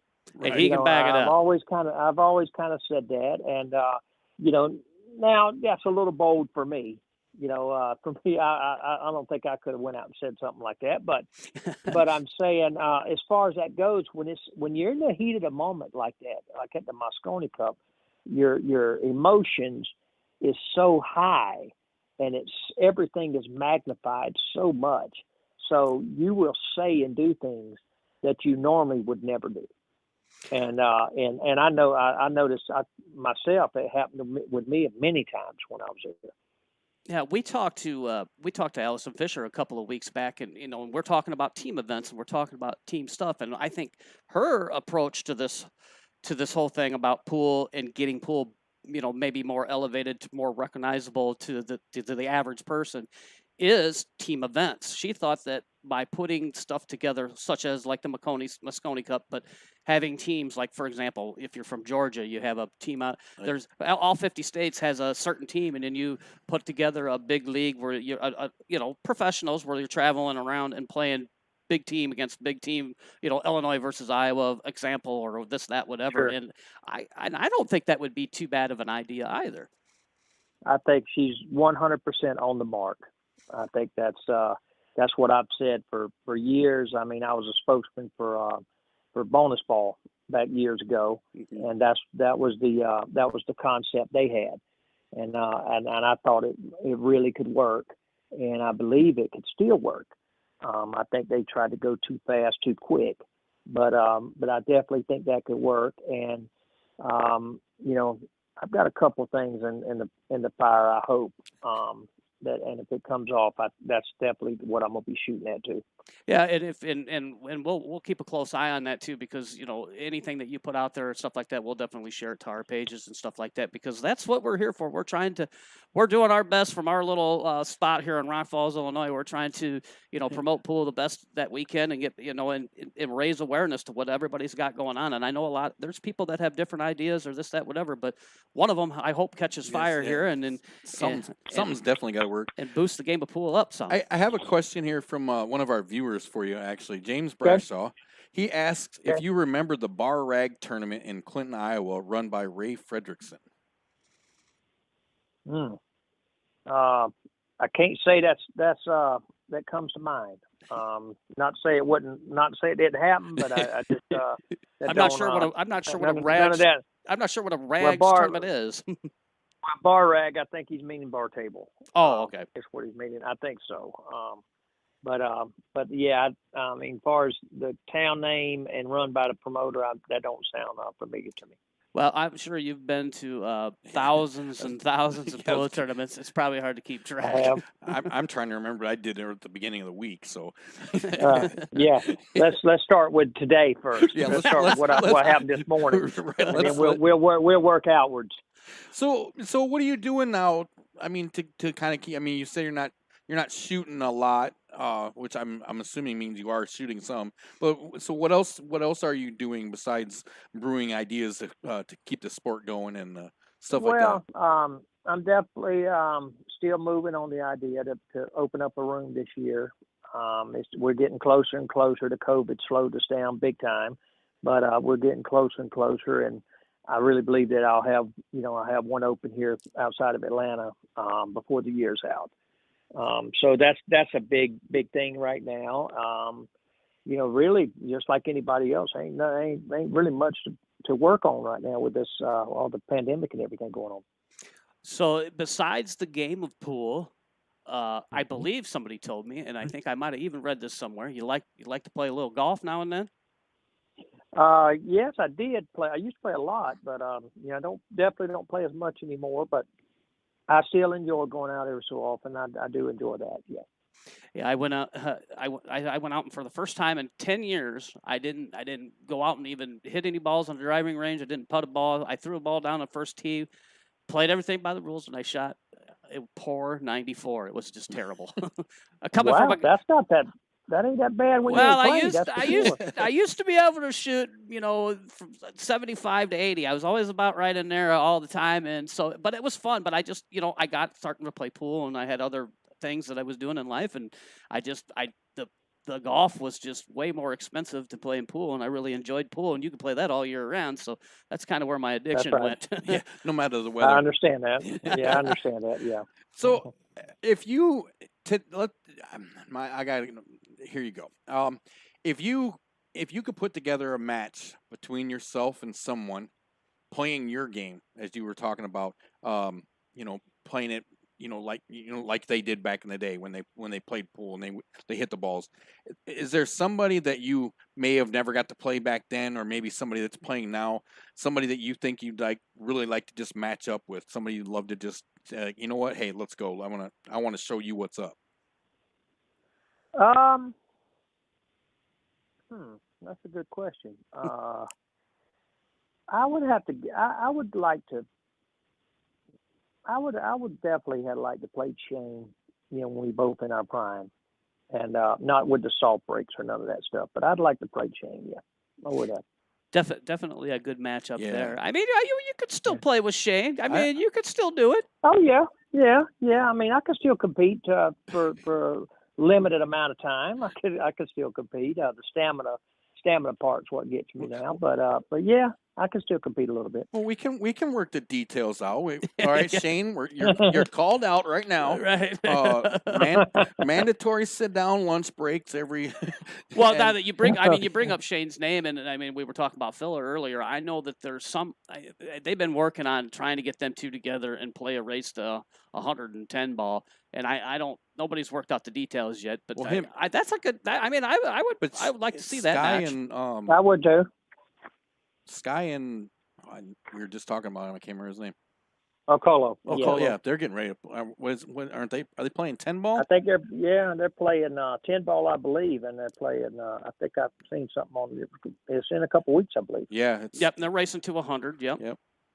Yep. Who do you got in that That's one? right. Well, I think Ocolo's probably a little better player, but I think with the rules and stuff, I think Sky is going to be hard to beat. So that's going to be a good one. That's going to be a good one. I might have to go with Sky on that one. Yeah, that's kind of who I like too, and nothing against Orcolio either. I mean, he can beat anybody at any time, and I just think the format, and the way that they're doing it, I do like Sky in that, and that's I always do predictions on this show, so I kind of let the cat out of the bag a little earlier on that one. But when that does come up and we do our predictions, don't forget I chose Sky on that. Okay. But I might change my mind. Who knows? That's true. So let me. The next question is what kind of cue are we shooting with today? These days? Still playing with a Scorpion cue. Okay, that's why they call him the Scorpion. He's been playing with that for years, and. Do you have any, like, for example, like I know that Allison Fisher has cues out that are in her name. Do you have any of those out that they put out? There's definitely the Johnny Archer lines out there. Yeah, there's some signature Scorpions out there. Yeah. So the folks out there have to go out there. And, I mean, is there a place where the people can go and find those cues, or? I think go to Q6 International, their website, and that's where you'll find them at. Well, we'll have to definitely go take a look at those. Maybe I like to buy cues. I'm always going to play with the one that I got because I'll guarantee you Johnny Bresley's Bresley's already on the internet. Yes, he's already. We have a gentleman that follows the show, and he also helps sponsor. And he has a cue addiction, and I don't know how many cues this gentleman has, but John has at least, I'm guessing, somewhere in the neighborhood of about 400 pull sticks, and that's probably not far from the truth. No, it's not. Yeah. I hear you. Yeah. Well, I give you one little piece of early information. There might be a new cue line, new Scorpion cue line coming out. Really? Well, we'll definitely keep an eye on it. A totally new one. Yep. Well, we'll definitely keep an eye out on your page or something like that. I mean, do you have a specific website that people can go to? Or just not really. Just my Facebook. And just on your. Well, I'm sure you're going to get some new friends tonight after the show. Yeah. Well, I know I sent one, and I'm still waiting. So yeah, we'll send some out. I gotta go in there and check my stuff. You gotta be like up to date on the Facebook. You gotta be like me. I have to have my kids go in there and do it for me because I always forget, and then people yell at me. They're like, "Oh, why can't we be friends on Facebook?" I'm like, "Well, I haven't got that far yet. I'm sorry." Nate, I understand. Our friend Hans out in Nebraska said he said something about you just want to. I wonder if he was talking about you or somebody else. He didn't really something about a 10-ball TSPN tournament in Lincoln, Nebraska.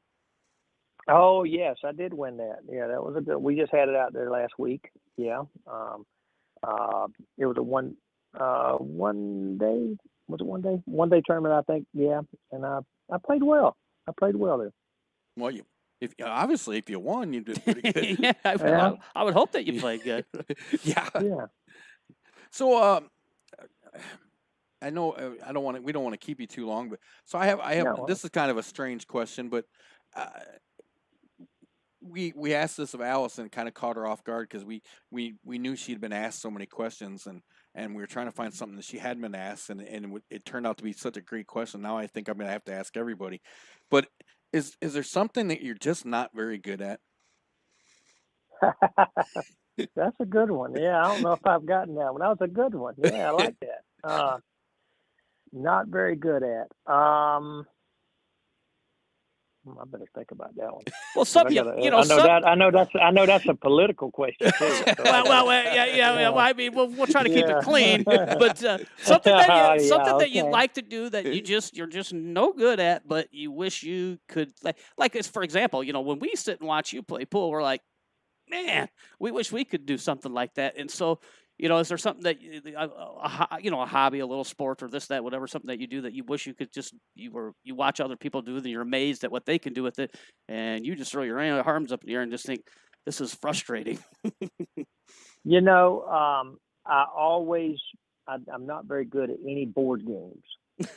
Like chess or checkers or stuff like that, and I'm intrigued. Backgammon, I'm always intrigued by them. I like watching them and stuff like that.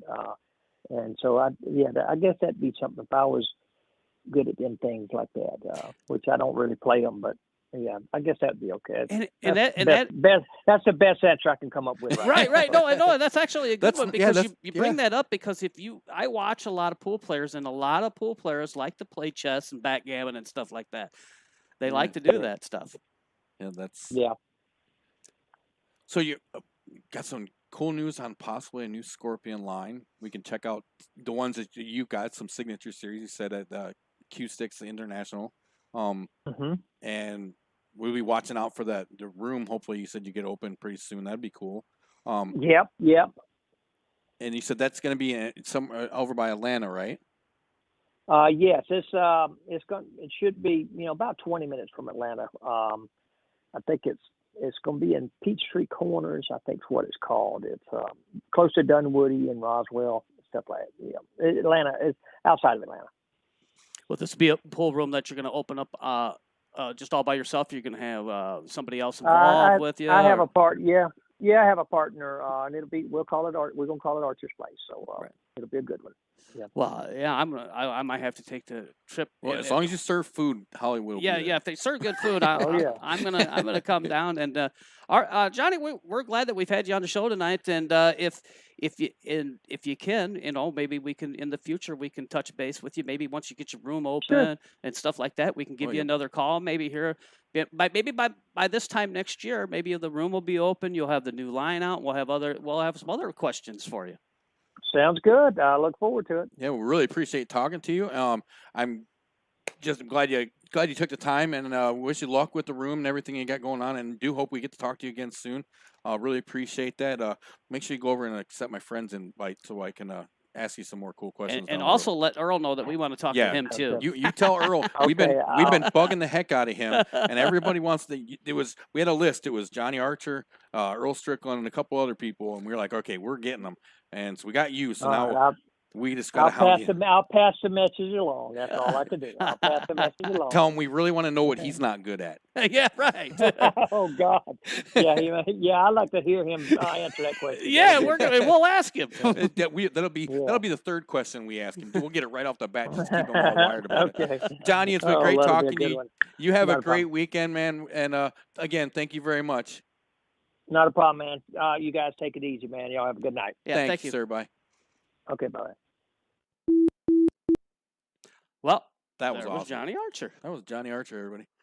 A new Scorpion line coming out. That's kind of cool. That would be nice. We talk to the coolest people. I know, and you can't, and the thing about it is, we've talked to Dallas West, and Dallas West will talk to you for hours. Yes. And we always, when we first started calling like Allison Fisher and these guys, we always thought to ourselves, we'll keep it short. We don't take much of their time. But they seem that they'll just still talk about pool forever. Oh, yeah. I love how, and like I've said it before, but I love when we're talking to them and they start telling you these stories about a match, and they're telling it so well that you can almost see it. You could see it on the table. You could see it happening, sure. And you could tell that how vivid it was to them. Remembering that stuff. Man, Johnny was that guy. Oof. And I was going to tell you, like I always say, and I still hold to this because I always, it wasn't because we had her on the show, but I said if you ever want to get your fundamentals in line, a good person to watch, or the person to watch, was Allison Fisher. Oh, yeah. The second person that I would suggest that you pay attention to is go watch Johnny Archer. Even to this day, when he's very meticulous, he takes his time. You never see that guy rushing around the table like he's on fire. Every shot that he has, he approaches it the same. He gets down on the ball. He stays down on the ball. You don't see him jumping around a lot.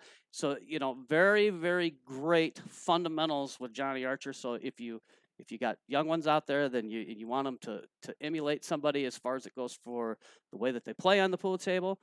And and his demeanor is really good too. You never see Johnny Archer get bent out of shape or anything like that. Even because everybody misses, he can handle it. And some of us don't handle it as well. What are you talking about? Pool players are the most level-headed people in the world. No, yeah, right. Yeah. Sure they are. Sure, never they break are. sticks or beat on anything. Never happens like that. John, I enjoyed talking to him a lot. I liked his take on what's happened to the game, because that's something I've said is the way how much the game has changed, and like I mentioned that it's got to the point where people aren't playing the game as much anymore. They're playing the rules. Well, yeah, and here's the thing, and Johnny made a very good point, and I think that this is the future of what should happen, especially in the game of 9-ball, and even in 10-ball, they've figured it out, because even they set the balls up a certain way, they make them break inside the box or outside the box or whatever they're doing.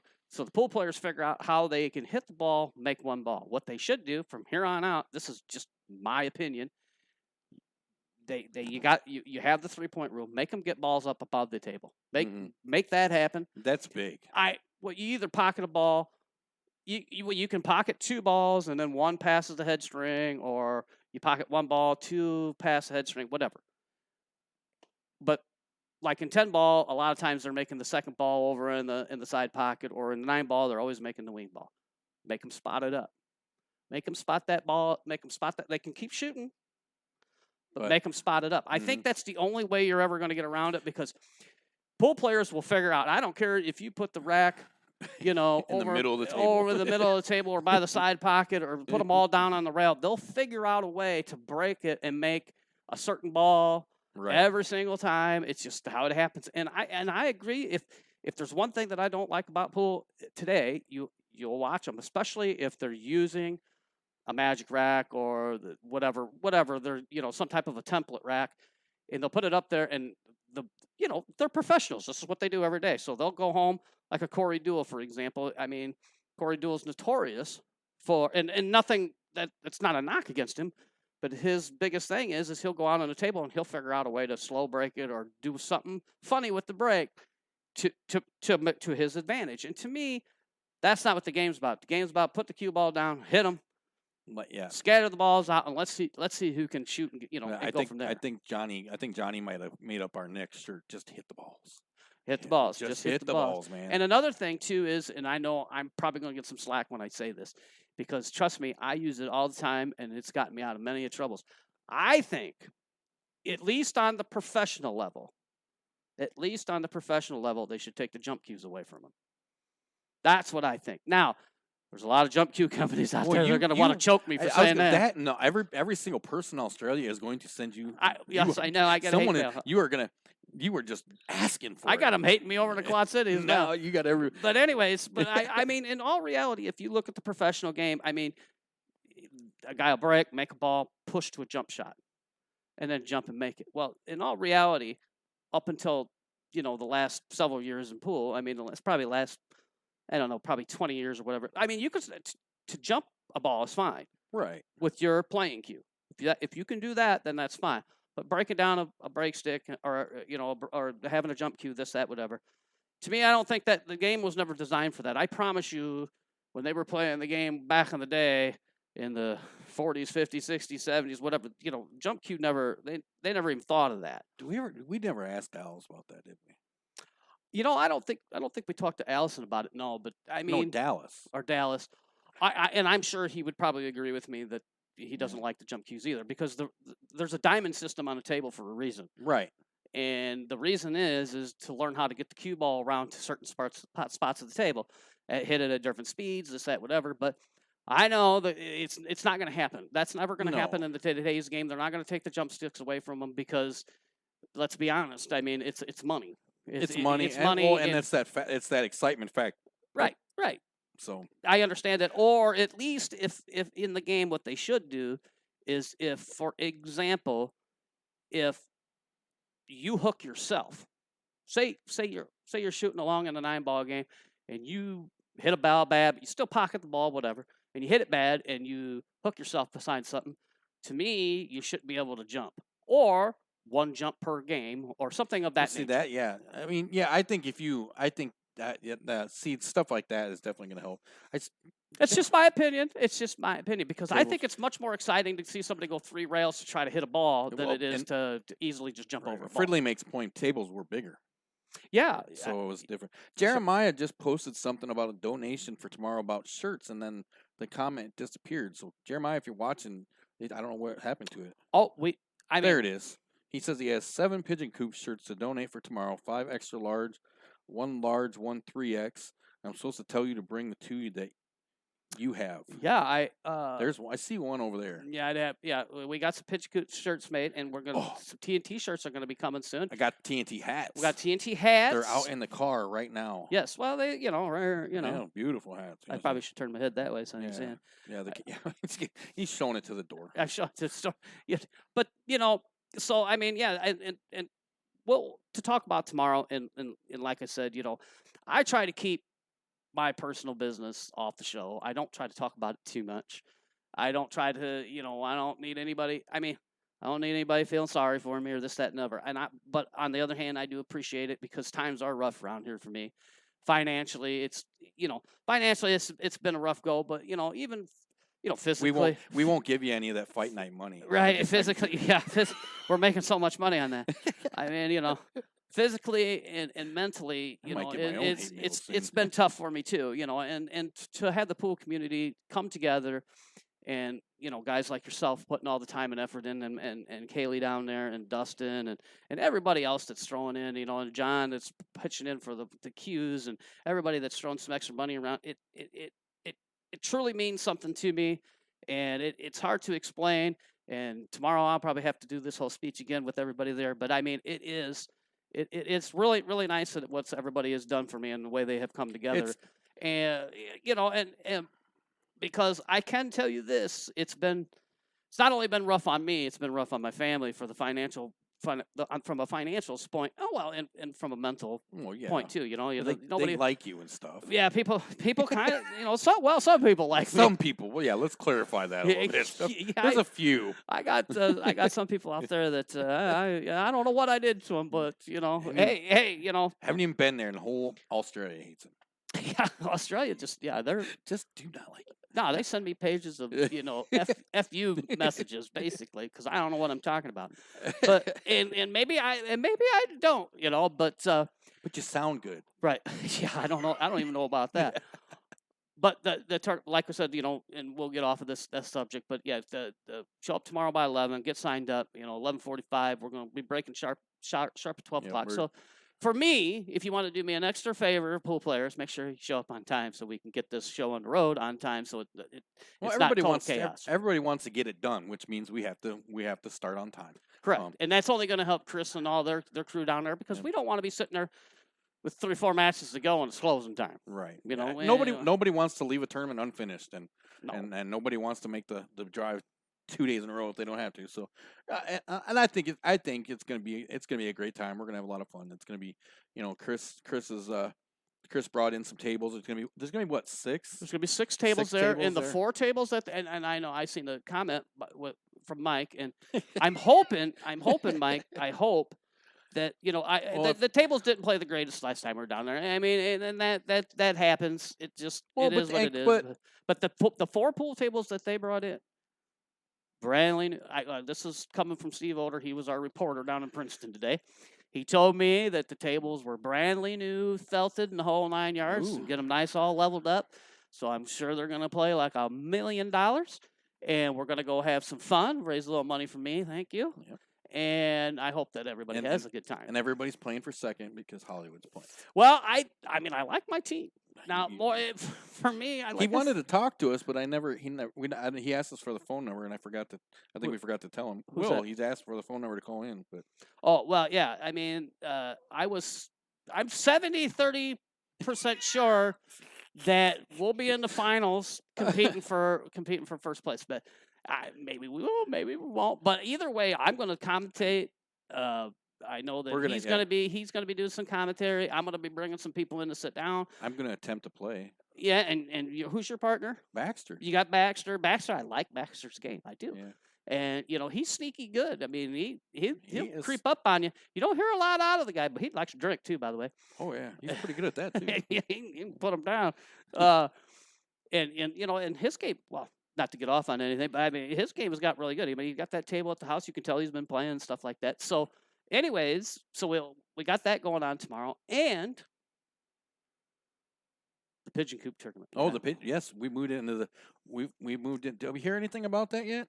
About what? I actually think I just got we had one match left. We have one match left. We have David Engel that's supposed to be taking on Carson tonight. Hold on. Let's see who won. Dave won. What was the score? Of course, it doesn't say. Wow. Dave, you're supposed to tell us the score, man. We need to know the score too, buddy. I mean, not that it really matters, but I mean, let's know what the score is. But Carson, he's got a chance to come back. I mean, it's double elimination. I got beat today. Chainsaw Sean came in and beat me 4-1. Best nickname ever. I know. And Chainsaw shows up, beats me 4-1, and he's like, "Hey, let's play another set." I said, "Okay." I drill him, of course, just beat his brains in. Then we play another one. I beat the doors off him again, but he won the important one, So I'm on the loser side already. So but I will say this, Chainsaw. You know what Chainsaw did for me? Uh-oh. He paid my entry fee. There you go. He brought a $50 bill and he says, "Hey, I'm paying your entry fee too." I was like, "All right, sweet pizza for me tonight." Right on. Carson, it was 4-1. Brett. 4-1. 4-1. So it was Hill. So the first round of the Pigeon Coop is done. If you can, I might actually be able to. I don't know if they'll be able to see that, but I mean, there were some upsets out there. There was some upsets. I will say this: we had the fastest match that I have ever seen race to 4 in my life. I swear, I was like, you posted, "Oh, they're getting ready to play," and then like I turned around, came back, and it was like, "It's over." I'm like, what? John Wilson played. Oh, who did he play? Rippy, wasn't it Rippy? It could have been. I'm looking. Hold on. It could have been. Yeah, it could have been Rippy. And I don't know. Yeah, it was like I went over there to sit on the couch to start watching the match, and it was like, all right, well, we're heading out of here. We're done. Yeah, I was like, what happened? It was Rippy. That match, it was race to 4. And we're not knocking you, Rippy. It just sometimes that happens. And they played on the table of death over here. The table of death. Yeah, the multicolored table of death is what I call it. Because Dave Noble told me, he says this table here, you make you a pool player or make you want to quit. And there's been many times that people come in and play on this pool table are like, jeepers creepers. It's lightning fast, it's tight, but we're gonna work on that. But anyways, yeah, it was the fastest race to 4 I ever seen. Because I guarantee you that race to 4 was done in under 15 minutes for sure. And it might have been closer to 10. I just realized everybody watched me flip that over. There you go. There's the Pigeon Coop. You guys are watching me do that. I forgot I didn't have my cool editor screen on there. So you guys saw me messing with it. There it goes. There's the bracket right there. There's the bracket right there. Probably a little hard to see, but that is the Pigeon Coop bracket. And you see 32 players. Everybody paid. Thank you very much. That match is well, all except done. one guy.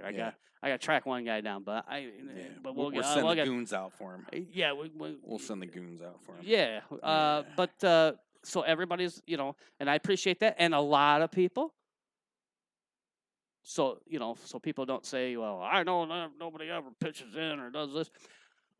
A lot of people even threw in a couple extra bucks here and there, and it was nice, and that'll help go towards table stuff, cloth and whatnot. Care of business. Actually, what the big thing that we want to do first is, I think our biggest key is, we got that stuff coming in for that table, but doing something with the computer so that when we do run streams out of here, not TNT streams, but just when people are in here beating them around, whether we're doing ring games or if we got a couple guys that got some action, because once again, you don't necessarily have to have us come to your stream. Right. But if you're playing here and you just want the camera up and running, I mean, I can do that. We understand that sometimes our presence and our mighty knowledge can put a lot more pressure on a person when they're playing. So sometimes it's just, we understand. But I mean, these.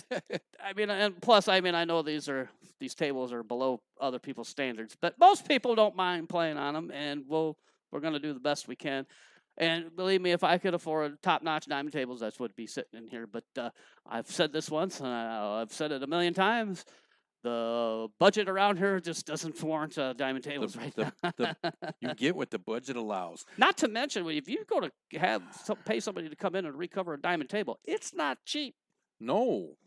I found out what it costs, and I was like, well, wow. We would definitely have to start charging table time around here because wow. But I mean, hey, I can't even think of the gentleman's name that did Jason Welker's, and I wish I could think of it because now I'd give him a little bit of a plug for doing the diamond tables because he done the diamond table out Jason's place, and yeah, fantastic. I mean, that table plays flawless. I love going out there and hitting balls on that table. I mean, but like I said, if it was up to me, there would be two of them sitting right here. But finances dictate that I have to stick with the Valleys. There's just nothing I can do about it. And we're tightening them up. We got the HR, 860 HR on them. We'll have the Penguin rails on both of them here soon. We had that little 9-ball thing the other night. That was a lot of fun. Yeah, we do a little mini. Who won the mini tournament? We had a little mini tournament. Didn't somebody split it this last time? I think it was Jim and Jason, I think. Yeah. Well, Jim and Jason split on that. We haven't really had much for grudge matches. I mean, me and Trenton went at it, the little 8-ball action last night between me and Trenton. And Rob, Stu. Rob, I win. Yeah. Stu said Rob Molina. I'm assuming he means that's the guy who did the diamond tables. Very well could have been. Yeah, Rob Molina. And if that's who it is, I mean, just an absolutely outstanding job that guy does. And I mean, it's expensive. But when you got a diamond table and you spend that kind of money for a table, you don't have Joe Schmo from down the street that thinks he knows what he's doing. You hire somebody that knows what they're doing. Yeah, you don't. That's what So it's like I'm an electrician. You don't hire a plumber to come do the electrical work. You know what I'm saying? Yeah, yeah. So we talked last week about trying to do some stuff, and I'm going to keep pushing it until we get some people to do it. And we're trying to talk Hans into it, our good friend Hans. Yes, Hans, you need to be our official Nebraska reporter. Yep. So make sure when you're out and about, if you want to share your pool scene with as many people as possible. Our audience is growing every day, and we appreciate everyone who joins us and watches us every week, or if it's your first week, we appreciate it. Be part of the show. Become an off the rail reporter. Grab your phone, run out there, turn that bad boy sideways, get a good picture, record some stuff, talk to some people, and then get a hold of us, and we'll help you get it sent over to us, and we'll help you make it like it needs to be, or however And then as we start getting some of them, we'll create a little segment where we'll break off and spend a moment highlighting our off the rail field reporters. We'll share information about your local pool scene, because like I said, we're all about promoting people who do anything that they can to grow and promote our sport. So if you're playing it or showing us, or talk to somebody who runs the league in your area or the tournaments, or if maybe you're not comfortable shooting it, talk to the people that run the leagues and tournaments in your area and tell them to get a hold of us, and we'll have them on the show and talk to them ourselves. That is our goal. We want people to know about the people that are out there doing this stuff every day to give you guys. Sometimes I think some people forget that tournaments and leagues don't just fall out of the sky. They don't just happen. There's somebody there putting the time in, and those people deserve the highlight. People need to know about them, not only so they get the recognition and the appreciation they deserve, but to also help them grow the sport more. Sure. Like for example, I mean, when we get a chance tomorrow, we should rattle Kaylee's cage or one of the guys down there where they can send us a video report once a week of their leagues and such. Kaylee's been busy. She's been rattling Donnie a little bit, trying to keep him up on it, and I think it's the funniest thing I've ever seen. Anybody that keep up with Donnie is good people. He seems like he seems like he'd be a handful. Man, I can't wait to actually hang out with them again. You remember when we were down there in Princeton? Gosh, it's been almost a year or better now. When we televised there, when we streamed that that Princeton tournament that Kyle Mhm. and Kaylee ran. Right. And we had Donnie. And well run, by the way. Yes, it was. They did an amazing. But then we had Donnie sit in for a while. He sat in for you for a little bit, and me and him talked. And if you did not experience that live, I'm telling you right now, go back to the YouTube channel and check that out. Donnie was every bit as entertaining as you could have expected. Well, I always said we get him and Brubaker together and turn them loose on the stream one time. Isn't Brubaker? We'd have to find the cuss button, the little beep button on. Beep, beep, beep, beep. Oh, Mr. Brubaker's actually signed up to come out to Lanark. Is he? Well, I know I've seen some pictures on Facebook that he was on vacation somewhere, but I don't know where he was at. But must be nice to be rich, Mr. Brubaker. That's all I can tell you. So we donated all that fight night money to him. Yeah. All right, we're done with that. We're done. Let's leave it go. So don't forget, grab that phone, become an off the rail reporter. Send us some of your stuff. You know, it doesn't have to be videos. You can just send us pictures. You could send. Now I'm snorting. You can just send us the information, and we'll look it up and talk to the people. Like I said, we want to shine a light on the people that do the things they do to make this sport great, because that's what we do. If there's somebody else that you'd like to see us talk to or hear us talk to, get in touch with them, send them our information, tell them, hey man, this is the show you need to be on. Talking with Johnny tonight was amazing. That was awesome. Talking to Roy was awesome. Roy's really got some stuff going on. And Roy said he was nervous about talking to us. And Yeah. I mean, I think we put a microphone on that guy, and he'd probably come right behind her and just start commentating. I know. I matches started too. getting a little worried about my position here. Well, we don't need you. No. Well, we need you, but I mean, we need you not on camera. So Right. maybe when we go to do the matches, we can have Roy sit in, and him and I can. There you go. We can work together, do some matches. I'll sit and push buttons, and you guys can do all the yapping. So, but anyhow, be a part of the show every week. But of course, don't forget you can. Let's be honest. You have a face for radio. I do, absolutely. I mean, you You can do. be part of the show. Join us in the Jesus. chat and the comments and stuff like that. And of course, we'll talk to you on the show as well if you'd like. You can. You can text us and we'll give you a call back if you'd like to talk to us on the air. Don't forget to hit the like and subscribe button if you're over there on YouTube watching us, and click on the bell. Turn on your notifications so you don't miss anything. If you're watching us on Facebook, make sure you hit the like and follow button on the TNT. Will Thompson just started following TNT. Just now. Just now. Will, what the? Anyhow, make sure you hit that like and follow button on the TNT page, and make sure you turn on your live notifications when you start watching our videos so you don't miss anything else. We always got all kinds of cool stuff. We're sharing everything we possibly can, as much as we can, all over the place. I saw the Hans, and I thought I shared it, but it never showed up. I don't know what happened, but Hans has been he's been posting some cool flyers about some stuff going out there in Nebraska. So we are looking out for you, always finding something in your area, not just ours. So we're all about making sure that everybody's got something to do. So don't forget to follow that and check it out. Yeah, we could always load up Next week. We could load up truck someday and go to Nebraska. Right, Go play some we'll pool go with we'll go hang out with Hans. Yeah. Hans is awesome. Yes. TNT hats are in. I'll have them with me tomorrow out in Princeton. I only got so many, but I can, if I run out of them or don't run out of the size that you want, I can order it and get you one. So let me know about that. I will be doing a shirt order here pretty soon as well. We'll be out in Princeton tomorrow. It'll be a long, nice all-day event. We will be streaming that, provided everything works out well. I know they had pretty good internet. The last time we streamed there, our only issue was we were still infants in the streaming. Then we had. And then you sold your 4-wheeler. Then I sold my dreams. Yeah. And upgraded our streaming equipment and made it so that all is good in the world. So we'll be bringing you action from the Hollywood benefit out at the Black Rose tomorrow. Big shout out to Chris Curtis and Dustin for putting everything together and asking TNT to help. And we look forward to doing that. So we look forward to talking to you guys again next week, when we will have. I just drew a complete blank. Ed Ladawi, is that it? Ladawi, yeah. From NBL. Oh yes, right, the new league, yes. Yes. And that's something he's putting together. A lot of interesting stuff. I don't claim to know much about it, but I plan on doing my research. Yes, so I have some good questions to ask him come next week. They are actually working on a variation of what we talked about with Johnny, as far as putting together not necessarily teams, but putting together a tour or a group of sanctioned venues to put on leagues to do things. They've got pretty good ideas. He does some stuff. So we'll be talking to him next week on the show. We'll be back at our regular time at 7 o'clock.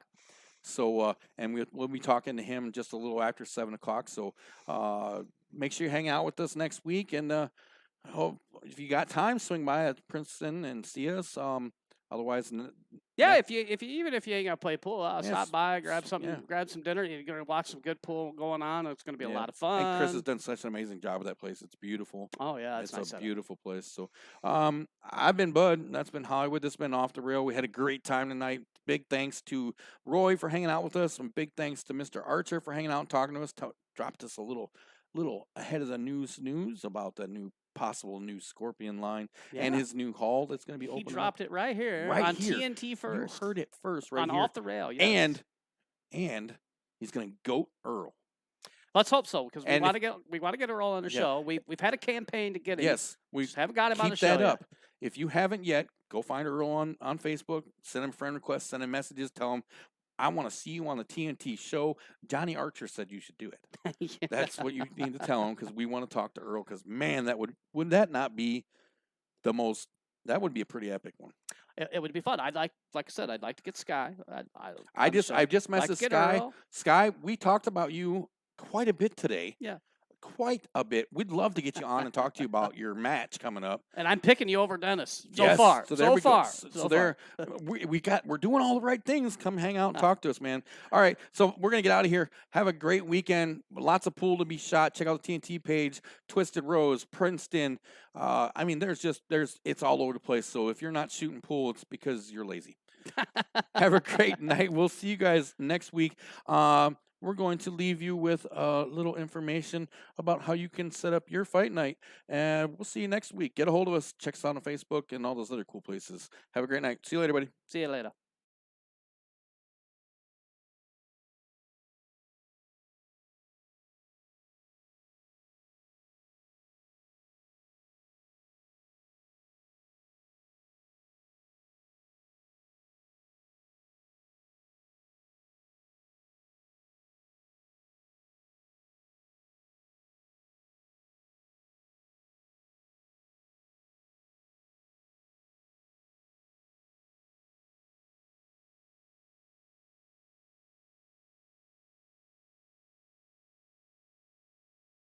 CBM Construction offers all your construction needs: new builds, remodeling, heating and cooling services, and installation.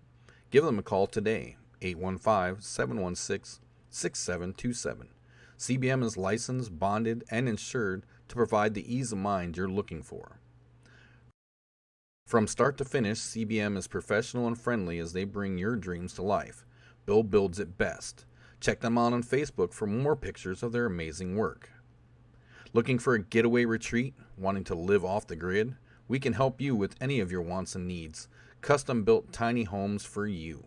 Taking orders now. Give us a call and we'd be happy to help you out. 815-716-6727. CBM Construction. 815-716-6727.